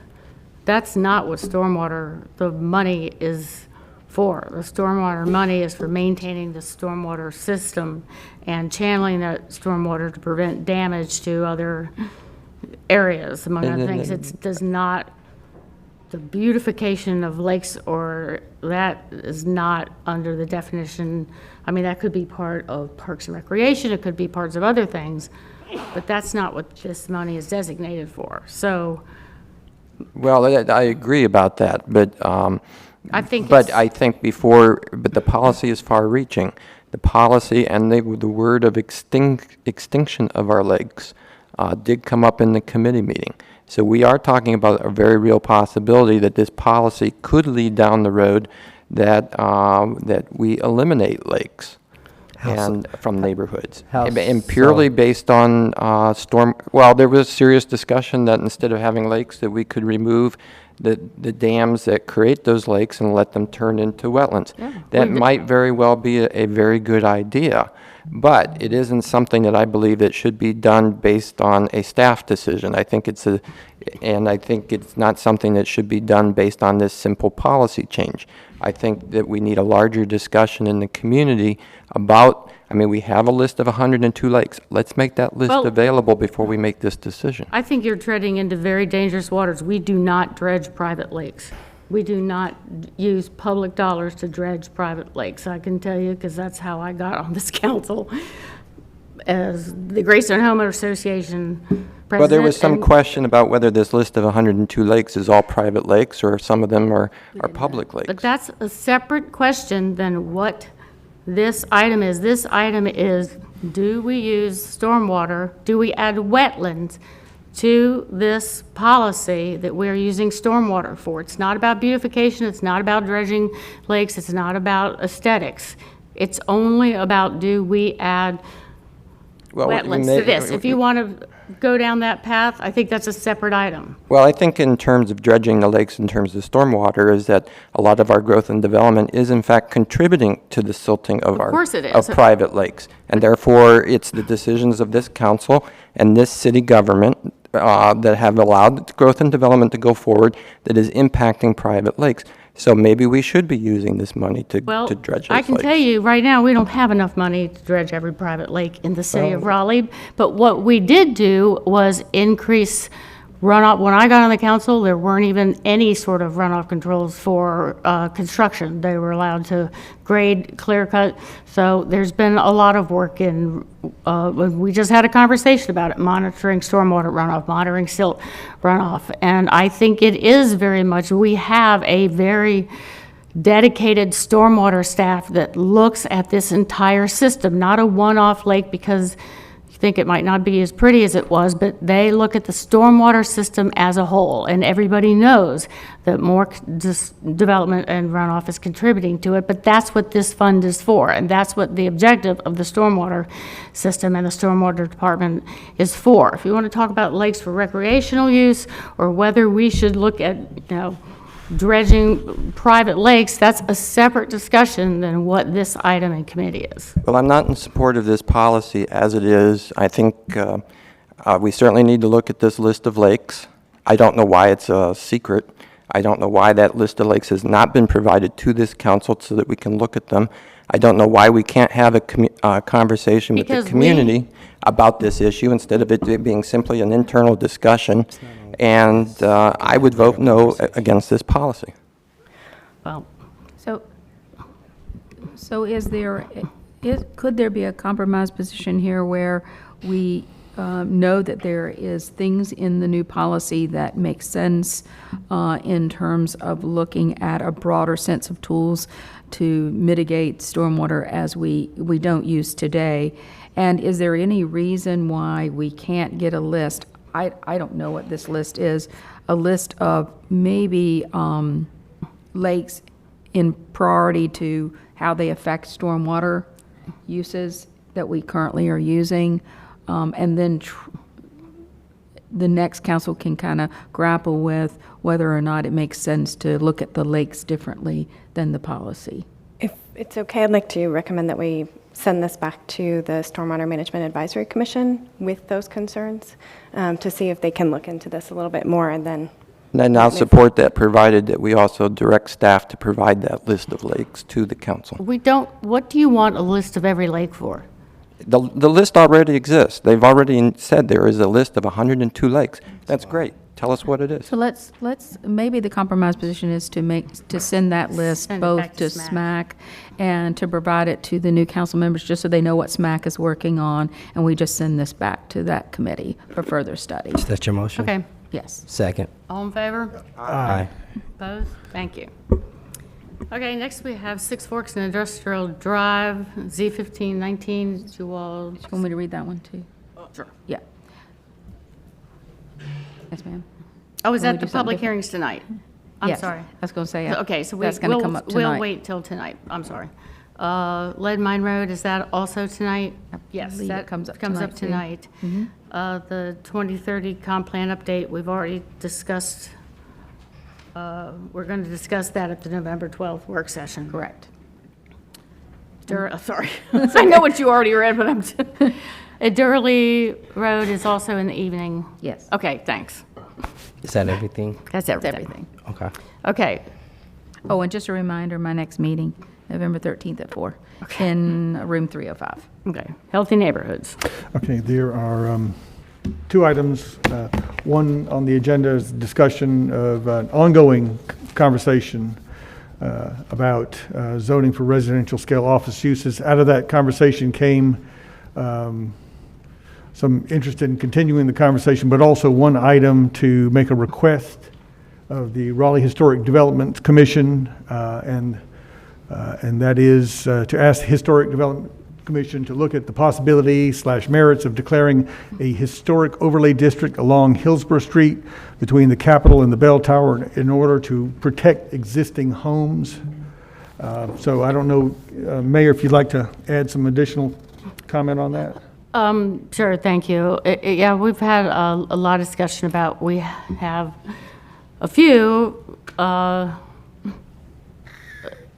grand old homes, especially along Hillsborough Street, have kind of broken up.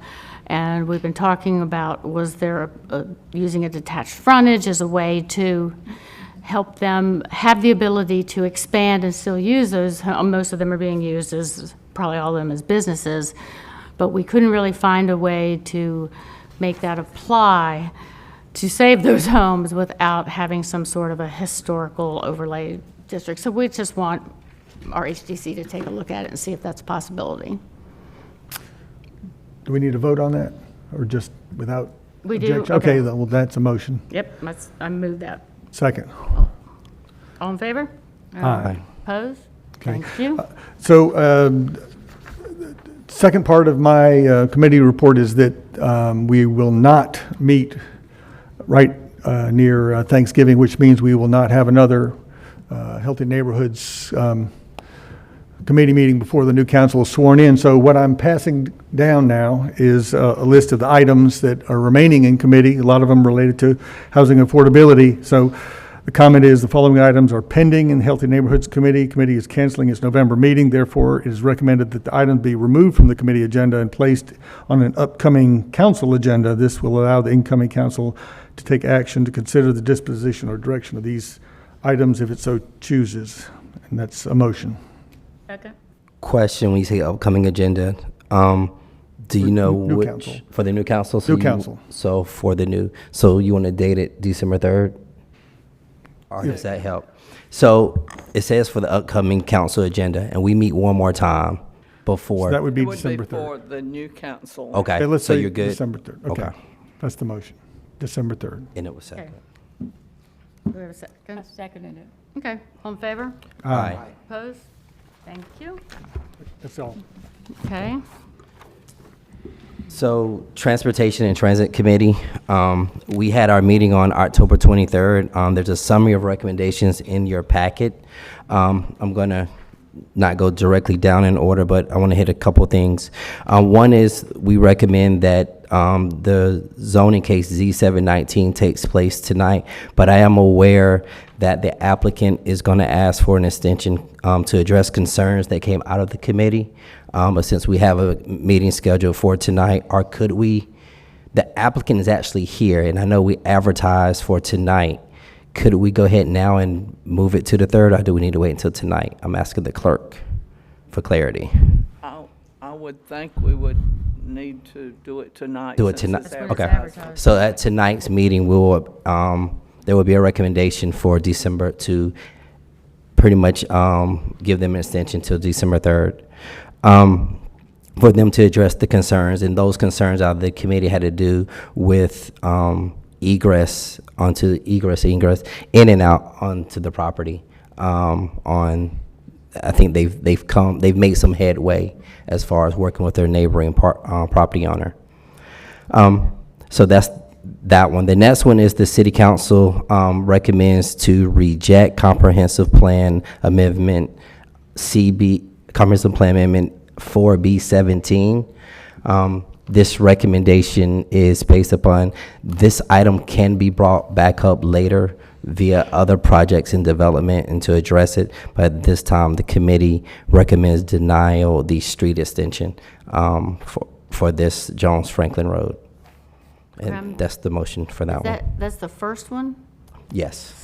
CB 4B17.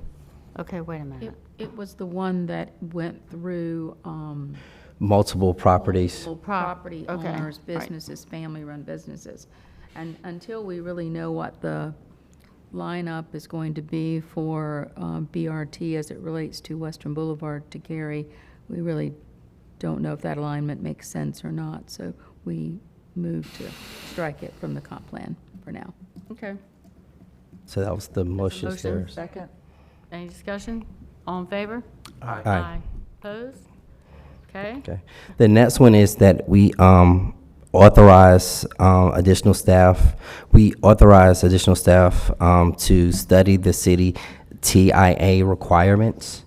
This is item number 5 on the downtown development plan.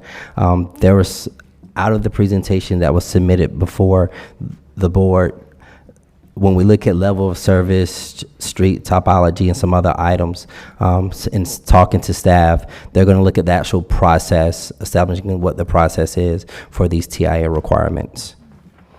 And then the last item that I definitely, well, close to the last item that I want to mention is no action is recommended at this time for our new transportation strategies for the warehouse district. So we're So we are moving that one back to the body with no recommendation and no action taken. Okay. Can we back up to the Western Boulevard? I was going to do that last. Oh, I'm sorry. Okay. So we need to vote So on we- W4. So we're on W4. Motion to approve. Second. What are we approving? Four. Just removing Okay. it from the agenda. You're removed from the All right, agenda. We're still on 4. Yes. Yes. All in favor? Aye. Opposed? Okay, wait a minute. Did we vote on the TIA? We did We not. did not. We did not. Playing hopscotch. Okay, so you're asking staff We're asking staff to come back with the process for TIA requirements for the downtown area. and you're asking them to consider these things in the list? Correct. Okay, and that was a motion. Yes. Do we have a second? Second. All in favor? Aye. Opposed?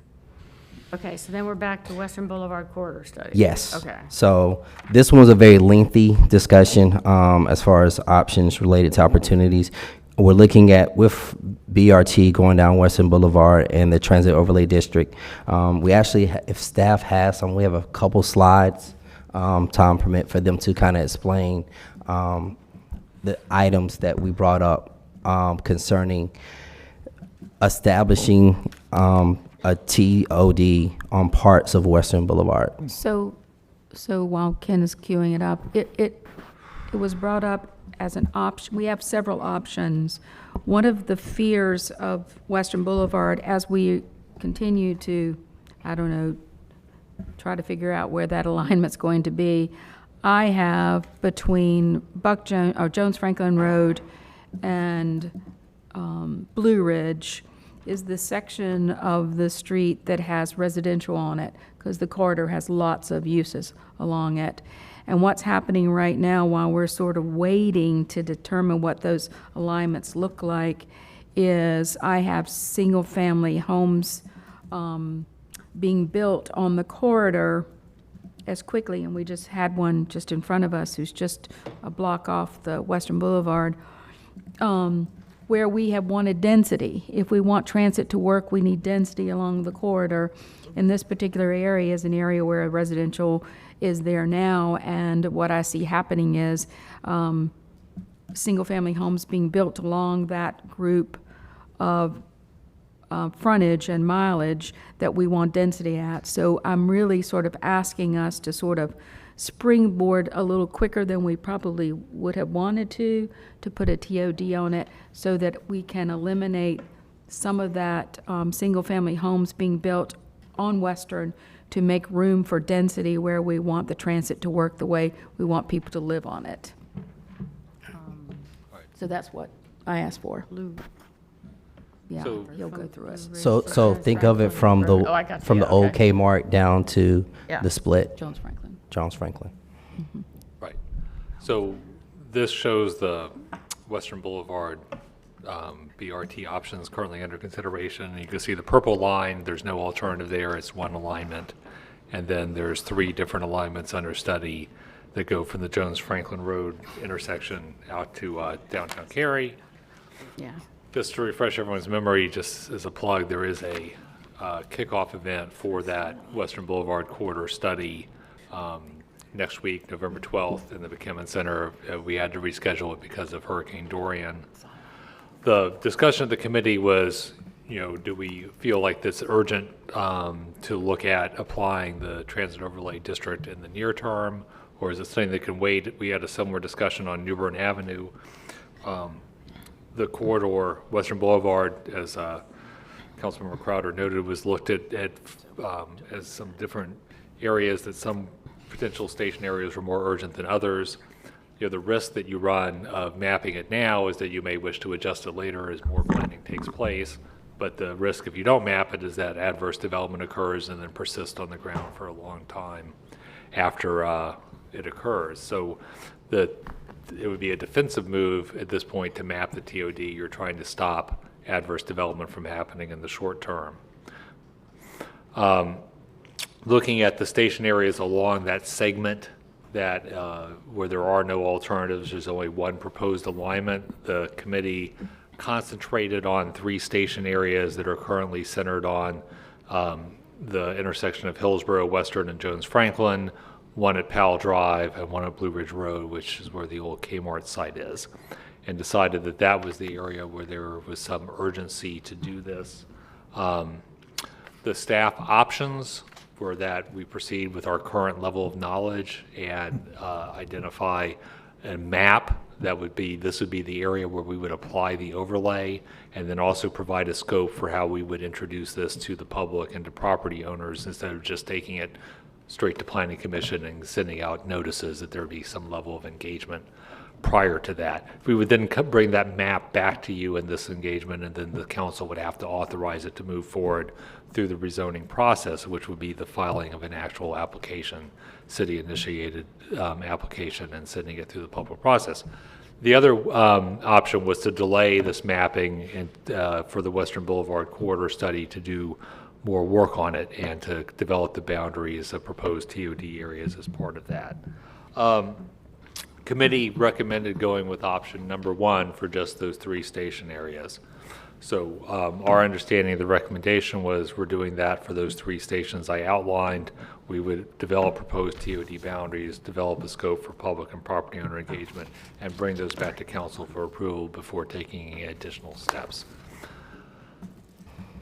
All right. Okay.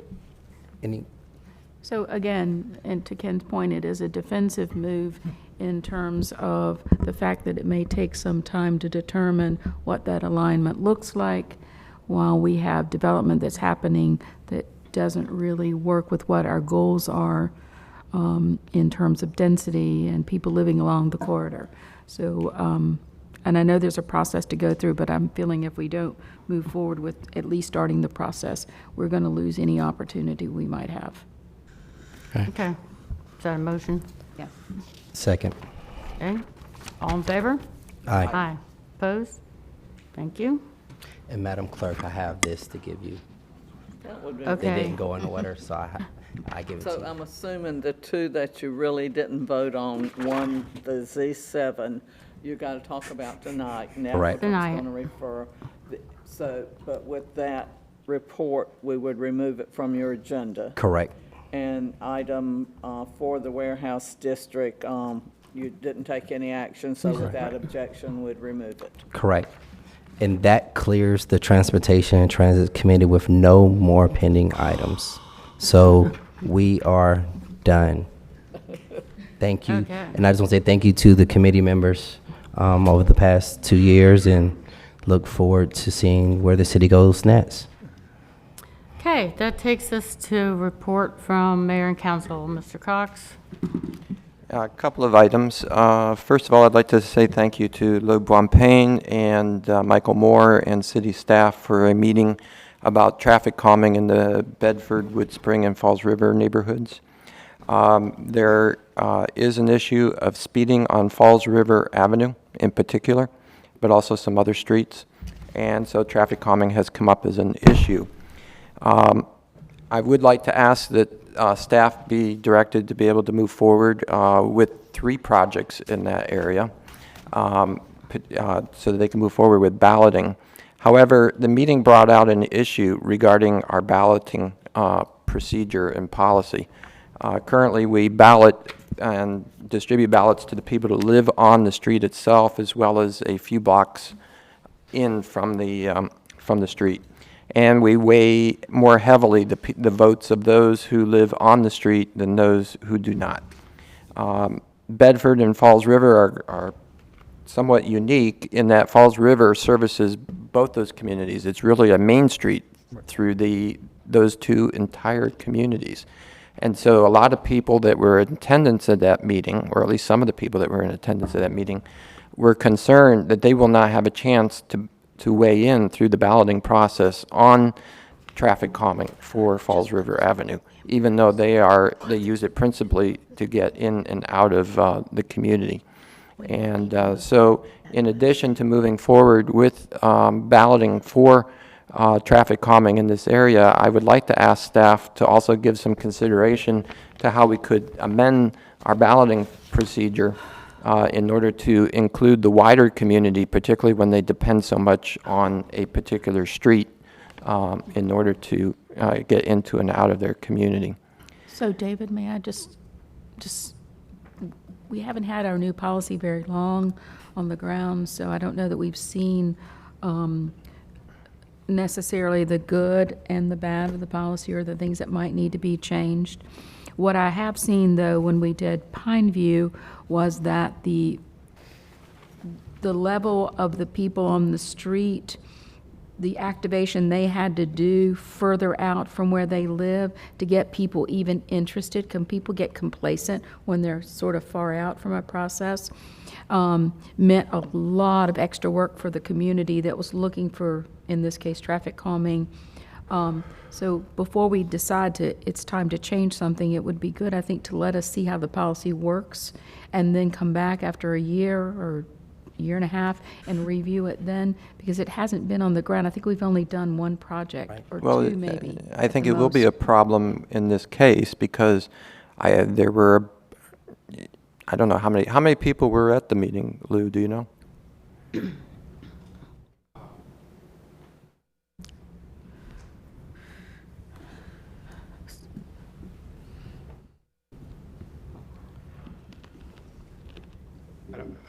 Councilmember Cox, I don't know the tally on the sign-in sheet, but there were between 60 and 75 people there. Right. So it was a pretty large turnout on this issue, and I do anticipate that there will be people throughout the community that will be very interested in this, and I don't want to give the impression that we're going to favor, a certain segment of the community and ignore the other segment of the community. And so I'm not sure. I'm not asking that we necessarily go ahead and change the policy, but I am asking that staff think about it and maybe bring back potential recommendations for the future. So you're talking about Bedford Road or Bedford Avenue? No. It's Falls River Avenue. Falls River. It's 3 miles long, and it winds its way through Bedford and Falls River community. It is really the main street through those communities. So all of the neighborhood streets within those communities are essentially off of Falls River Avenue. So people travel Falls River Avenue every day to go to and from work. It's their way in and out of those communities. And is the traffic calming for the entire length of Falls River? It's not for the entire length. It is for 3 segments. And so it is for a fairly significant stretch of Falls River Avenue. It is, as with any of these traffic calming projects, the community is divided. There are some very much in favor of the traffic calming, in particular speed humps, and then there are others who are not. And the question is, how do we go about making sure that all the different voices are heard in this situation? Which segment are you talking about? The whole? I'm looking on the map and I see part of Falls River is one way because there's a parallel street. It would not be that section. It would be the section that primarily runs through the Bedford community. I think we came to the decision on the policy that we implemented because the people on the street, you just pointed out, everyone travels, are the ones that are whose quality of life is most highly impacted, whether they've got kids in the yard playing or they're trying to back their cars out, and that's why they're probably have a proportionately greater say because they're the ones that are higher impacted as opposed to the people that want to be able to travel quickly. But well, I'm not asking that we necessarily change the policy. I'm just asking for perhaps looking at some options for how we gather input from a larger community, particularly when a community such as Bedford and Falls River, they all rely on this as their main street through their community. well, I think it'd be interesting to see. I think it'd be helpful to get a reminder of what the entire process is first. Right. Because I think there are public hearing, public input processes that are outside of the balloting process. That's right. So we can kind of balance the feedback we get, but I would be okay with getting that information. I mean, it's to prepare for an eventuality that we could have a hearing, and there are going to be a lot of people very interested in this issue. And I just don't want us to be perceived as making a decision that only weighs a segment of the population in the community and ignores the rest of the community. And So could I just maybe ask for a little bit of clarity? Certainly understand the topic, and there are lots of examples of how traffic calming can be a energetic conversation, right? We currently have a council-adopted policy on the process, and so it's obviously up to council's discretion to change it or make an exception, so you could certainly do that. Mr. Cox, are you asking that we start the traffic calming process under the current policy? Right, under the current policy.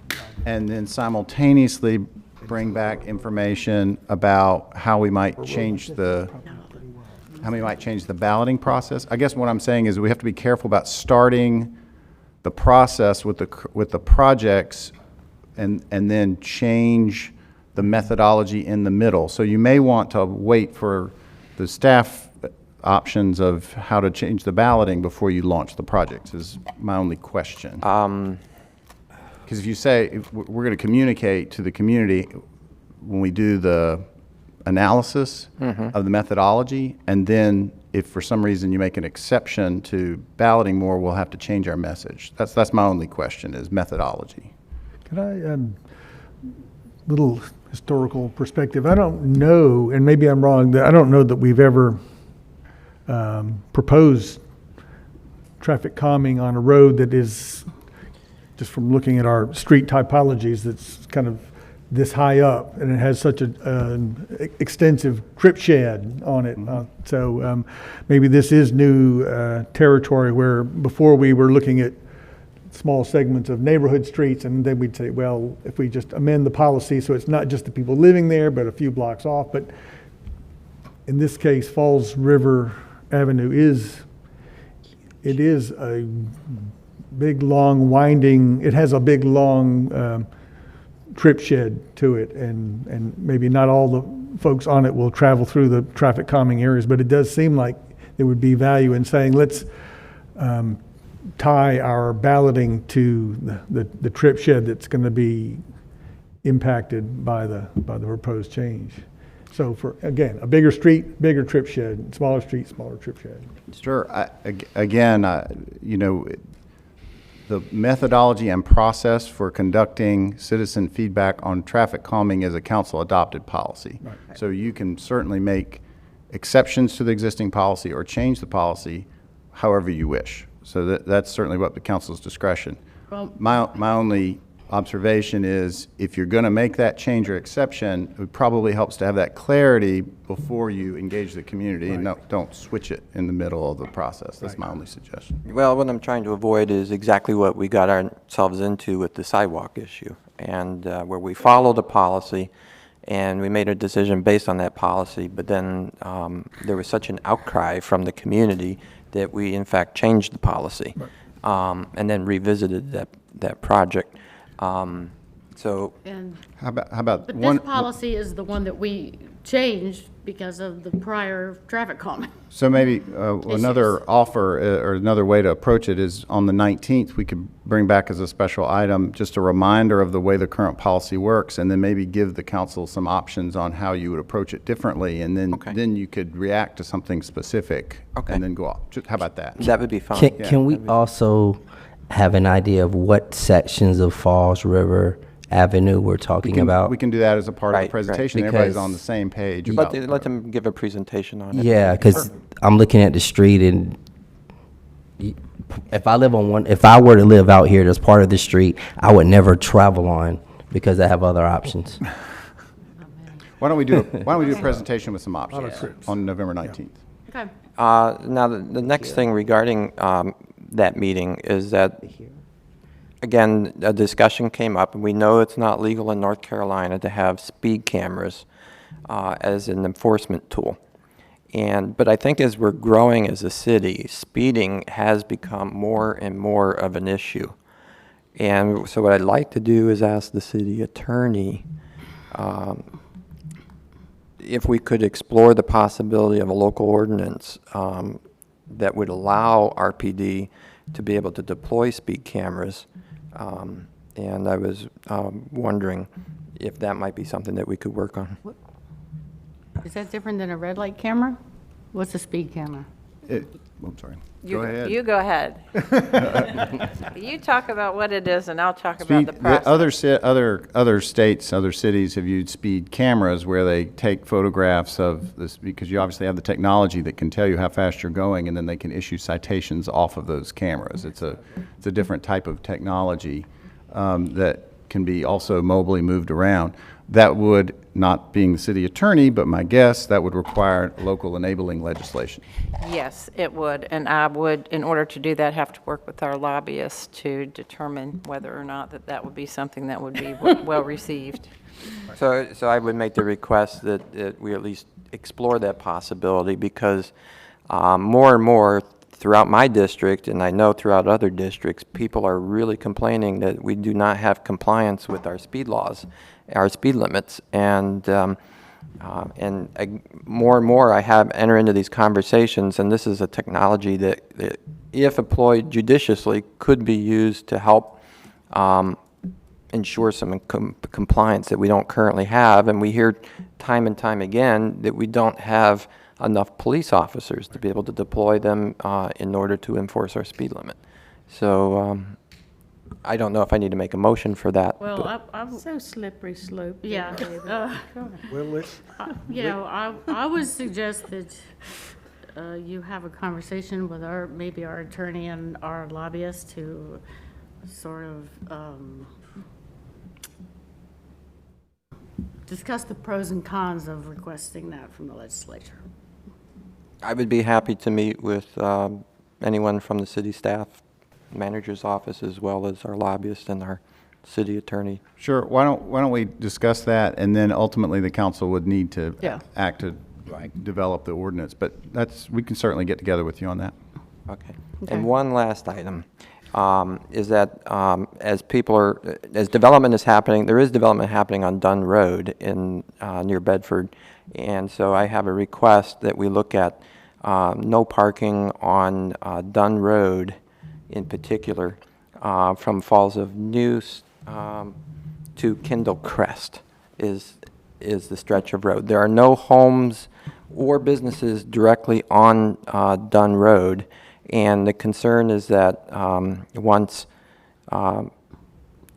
various retail, restaurant, bars open up at the corner of Dunn and Falls of Neuse, that there will be overflow parking onto Dunn Road, and which is something that we want to avoid.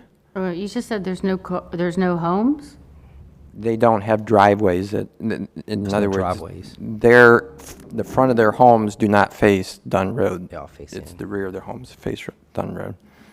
So, in other words, no one would be impacted. No homeowners would be impacted by a no parking zone on Dunn Road, because all the parking is internal to their streets.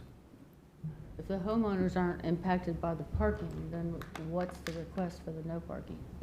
Because there is going to be several retail establishments, restaurants, and bars that will be opening at the corner of Dunn and Falls of Neuse, and there is concern that the parking, because there will also be apartments above those retail establishments, and there is concern that the parking will not be adequate, and that people will be parking instead on Dunn Road in order to visit those establishments. And coming around the corner from Falls of Neuse onto Dunn Road, it's relatively narrow, and it's close to the corner, and so I'm making the request that transportation look at the possibility of establishing Dunn Road as for no parking from Falls of Neuse to Kendall Crest. Is that both sides? Yes. I see Crest Lane. Where's Kendall Crest? It's right here. It's the first intersection. The first one. It's here. There you go. Are there cars usually parked there Okay. right now? Oh, there it No. is. I Okay. see it now. No cars parked there now. Is there a parking lane? Or is it just No, two there's travel there's lanes? no parking lane. Okay. I wonder if we want to wait and see what happens there. Just kind of looking at the map real quick, I'm fairly familiar with that area, but not enough. It feels like unnecessary work maybe at this point. but Yeah, I guess well, the area of conflict is going to be, again, people coming off at possibly pretty good rate of speed, making the turn off of Falls and News onto Dunn, and then as in the other direction, obviously the road is divided up into turn lanes, straight lanes, and The conflict going out would be the right lane, turning So, right. I mean, the place where, I mean, why don't we just ask staff if there are safety issues that would make them want to consider limiting the parking in these areas? That seems like maybe a way to start. So ask staff if there's potential safety issues. You want to just present this on the 19th again as a quick item, so you can see it? Ask staff to do a report if there are potential safety issues, if the development comes forward on this section of Dunn. We'll put that on the 19th as a special item. Because David, one of my concerns is that this road is wide enough for almost 2 lanes coming in. And one thing parking does is slow people down. So I think hearing that report from staff will be helpful. Yeah, as long as it's not a safety issue. Okay, but again, the concern I'm getting from the community is that they do not want to have parking on Dunn Road. So they just want to speed through? No, they don't want to speed through. Closer to the intersection. Okay. So we'll bring that back on the 19th as a special item. Ms. Stewart? no report. Okay, Mr. Stevenson? No report. Mr. Branch? I just want to say to all the veterans, on Monday is a holiday, happy Veterans Day, and thank you for your service and everything. And I wish all city employees who are actually off on Monday can speak to a veteran, thank them, and enjoy the time with your family. That's all I have. Okay, I have a few things. At the first council meeting in October, I mentioned I'd been working with a group of religious and spiritual leaders in follow-up to the potential visit with His Holiness the Dalai Lama a few years ago. On October 31st, we had an all-day meeting.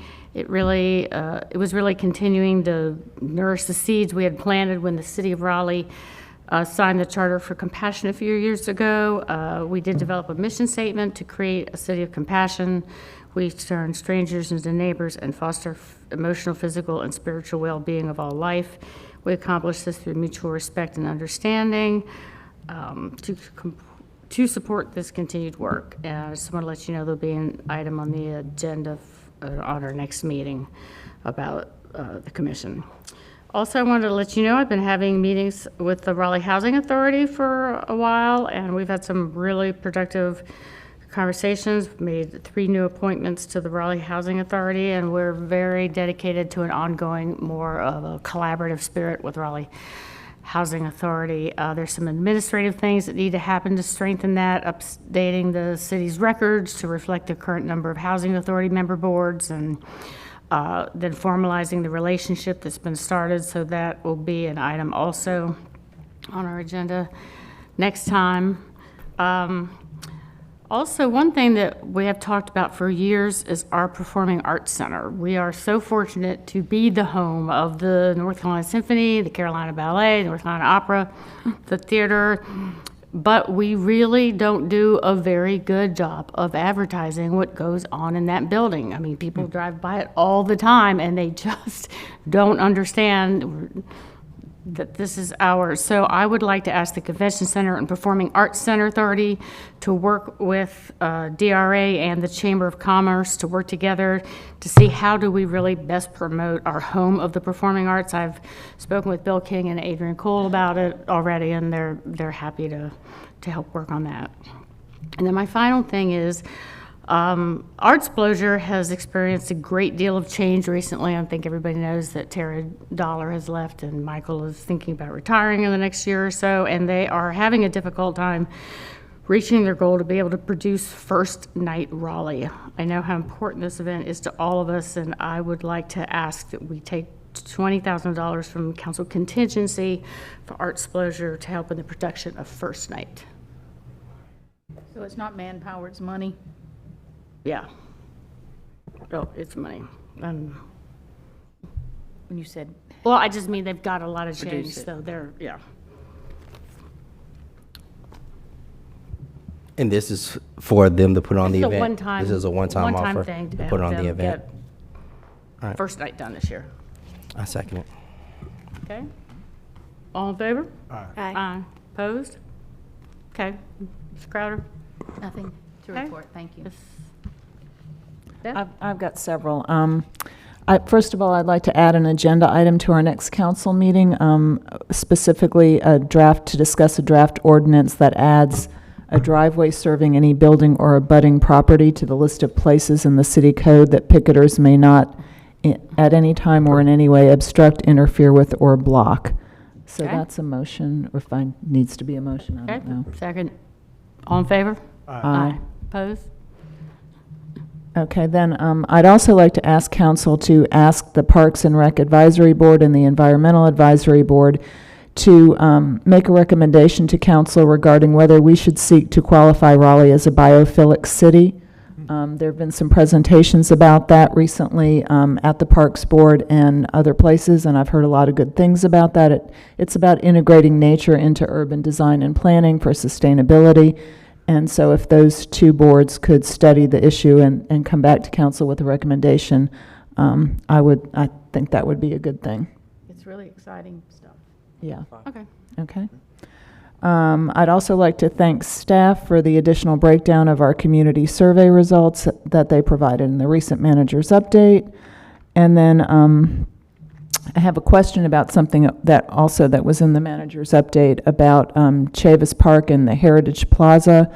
I thought our recent vote had put all of that back into phase one, and now it kind of sounds like maybe it hasn't. And I've gotten some letters from people in the community also who have some concerns. So could we get some more clarification about exactly what's happening there? So with that being in my district and Councilman Stewart actually having some conversation with Ms. Williams, we actually have a meeting set up with the community to provide some clarity coming up, and we actually just scheduled that with Ms. Williams in the community today to follow up. So we'll definitely make sure in the manager's report that everyone's aware, but there's been conversation and choose to provide some clarity and direction going forward that will eventually come back to council. Okay, great. That's good to hear. And my final thing is, I think we all have received literally thousands of emails with concerns about the State Farmers Market in Dix Park, and I'm very confused about what that is about. I know we've all talked about the concerns about gentrification on the park edges and asked for a small area plan, so I want to understand if we could get some clarification about what exactly is happening so that we can respond. I mean, I'm not going to respond individually to 6,000 plus emails, but I'd like to. You want me to tell you now? Yes, that would be great. Commissioner of Agriculture put out a report. Yeah. So in the in working with the farmers market, the Department of Agriculture is very excited to figure out how that can be integrated into the park. And the one thing that is they have decided would be best changed is to move the wholesale warehouse. That's where the big trucks come in, the forklifts. It's the dangerous part of the pedestrian connections.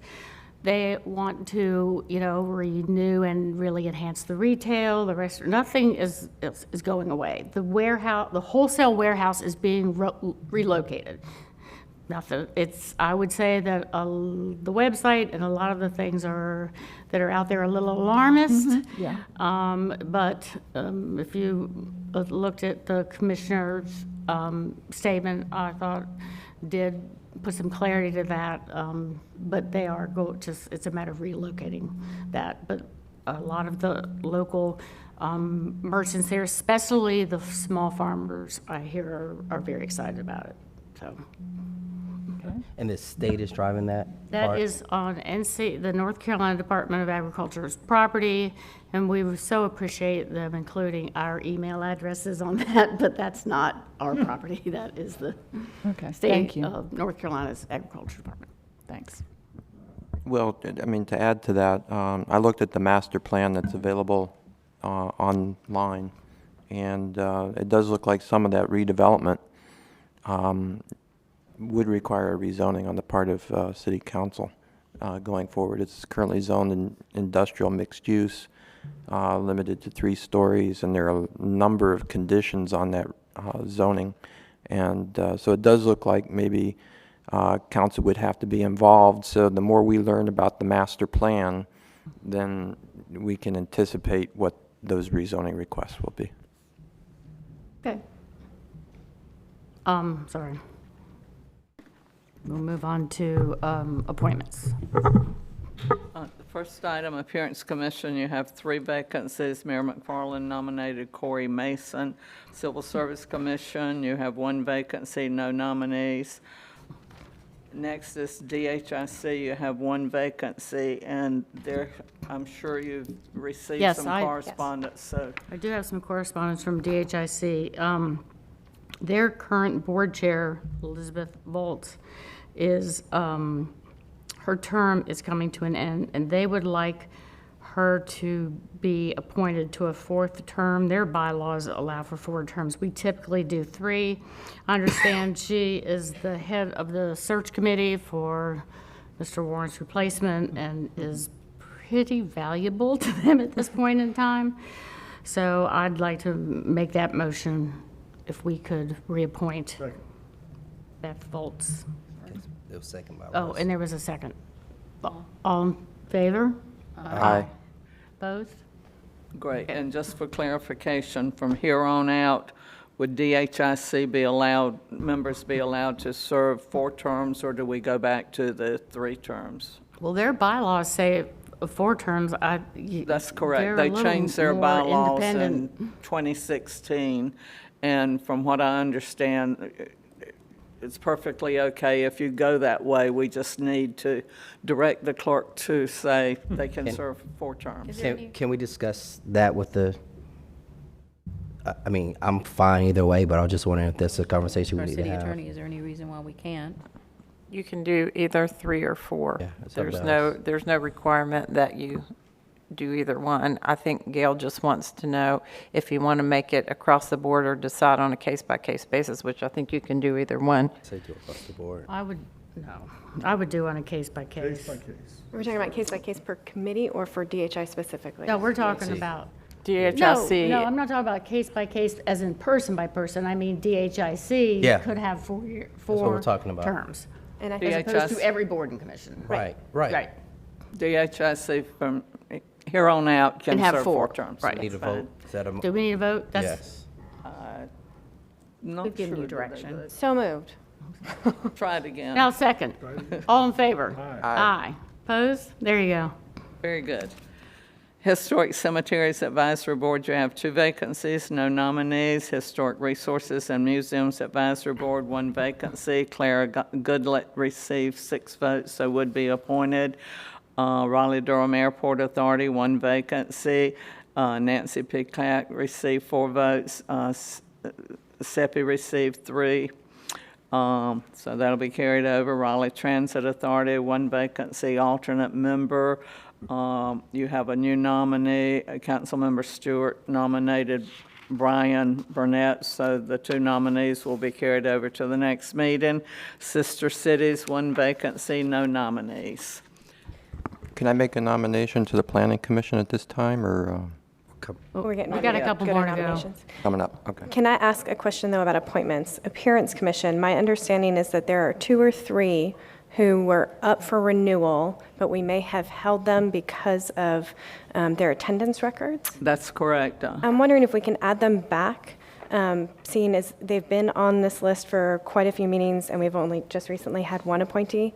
If we can pull those back onto the And ballot put for them in next as a time. nominee or ballot. just, Yep. okay, I know there was 1 and I think 2 that they were up for, their terms were up. Yep. They wanted to be considered, but were not nominated because there was some concern about their attendance record. Right. So you're asking that the next meeting, we show them as nominees. Yes. Yes. Okay. Thank you. All right, let me catch up with you.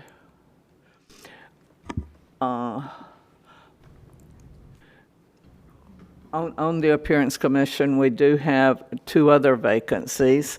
The term of Catherine Hogan is expiring. She is eligible and would like to be considered for reappointment.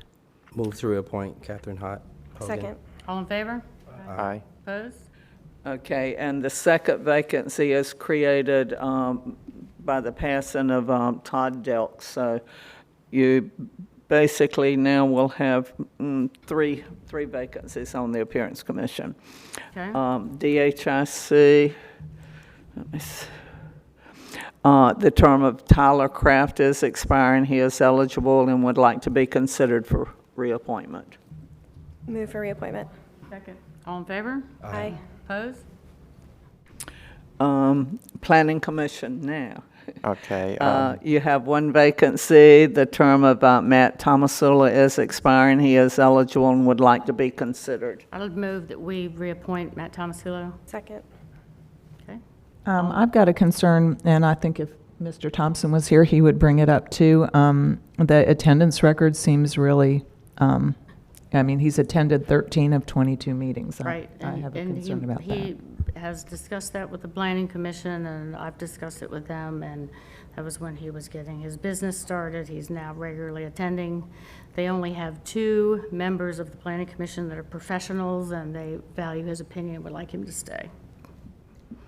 And I would like to make a nomination. Michael Stagner. Okay. We have a motion and a second to reappoint. So you say you've had a conversation with the chair? I had a conversation, I don't know who, wasn't with the chair. It was with some other Planning Commission members. So anyway, I'd like to hear what I'd like to have a conversation with the chair about that. Just, I mean, I understand you're saying that circumstances have changed in the attendance record. The expectations are for something better than before, and All right, well, we'll just hold it. but I would like to talk to Matt and to the chair. All right, we'll hold it to the next meeting. Um, Okay, I'm nominating, You nominated Matt Matt will for come back reappointment. up again. Okay, right. And I've nominated Michael Stagner. So the best So way there'll be is, so the best way probably to clean this up. How do we do that? I'm is- asking the You have a clerk. motion and a second to reappoint Matt. Matt, so I'll withdraw the motion and make a motion to hold his reappointment until the next meeting. And place, Michael Stagner, Stagner. okay. Okay? The next item is substance abuse. The term of Carla McKenzie is expiring, and she does not wish to be considered for reappointment, so you have one for consideration. And that's all I have. Okay. Madam Attorney? I do have one thing today. You may remember a while back that the council, on our recommendation, made a decision to reevaluate the process that design adjustments were considered under the UDO.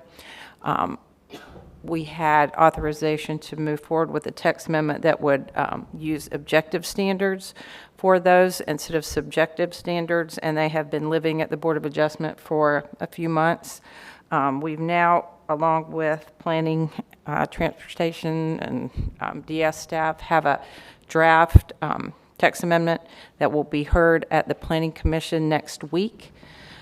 Normally, if it came back for a public hearing, we would wait for that report to come out from Planning Commission. However, because of the schedule and that there's only one meeting in December, if you call the public hearing for December 3rd today, we'll be able to move forward with that text amendment more quickly, and that will help on a lot of fronts, including decreasing the load on the Board of Adjustment agenda. So if you are willing, we would ask that you go ahead and call the public hearing for TC 919, which is to modify the review standards for design adjustments for block perimeter subdivision access and site access for December the 3rd council meeting, subject to it being voted out of the Planning Commission next week. So I'm happy to do that because I know that it needs to get done. We are certain that it's going to come out of the Planning Commission next week? We're not certain, but I've talked with the clerk, and For some reason, it does not, she does not have to publish it. So the authorization today would allow us to meet the deadline for publishing December 3rd. We are hopeful that it will come out. This way, we'll have the authorization if it does, but if it doesn't, there's not going to be any problem with stopping that publication. Is that right? That's correct. We can set it up for the advertising. If it doesn't come out, there would be time to withdraw it from. Okay, so I'll make a motion for a public hearing on text change TC 919 for December 3rd. Second. Okay, all in favor? Aye. Opposed? Okay, Madam Clerk. I have, you received the minutes of the October 15th regular council meeting and lunch session for consideration of approval. Motion to approve. Second. All in favor? Aye. Opposed? That's all. Okay, so a motion is in order to enter closed session pursuant to GS 143-318-11A3 to consult with the city attorney to preserve the attorney-client privilege and give instructions concerning the handling and/or settlement of a potential claim, including one Hand of Hope Pregnancy Resource Center versus the City of Raleigh. GS 143-318-11A5 to establish and instruct city staff or negotiating agents concerning the position to be taken by or on behalf of the city in negotiating the terms of a contract for the acquisition of real property by purchase, option, exchange, or lease. And GS 143-318-11A6 to consider the qualifications, competence, performance, character, fitness, conditions of appointment, or conditions of initial employment of a individual public officer or employee or prospective public officer or employee. So moved. Second. All in favor? Aye. Okay, we will move to closed session.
to give instructions concerning the handling and/or settlement of a potential claim regarding Hand of Hope Pregnancy Resource Center versus the City of Raleigh. We instructed city staff or negotiating agents concerning a position to be taken on behalf of the city and negotiating the terms of a contract for the acquisition of real property by purchase, option, exchange, or lease. We instructed the clerk to place the Board of Adjustment nominations on the next agenda. We completed the city clerk's review and recommended a 3% raise in accordance with city policy. And we conducted the city manager's annual performance review, thanked him for doing a good job. Oh, we thanked the clerk too. And we thanked the clerk too. The council voted to make the following changes in the city manager's contract: to provide a 2% salary increase, to grant retiree health insurance eligibility, and credit 480 hours of sick time. These changes are effective on the anniversary date of November 18th, 2019. Okay, meeting's adjourned. Thank you.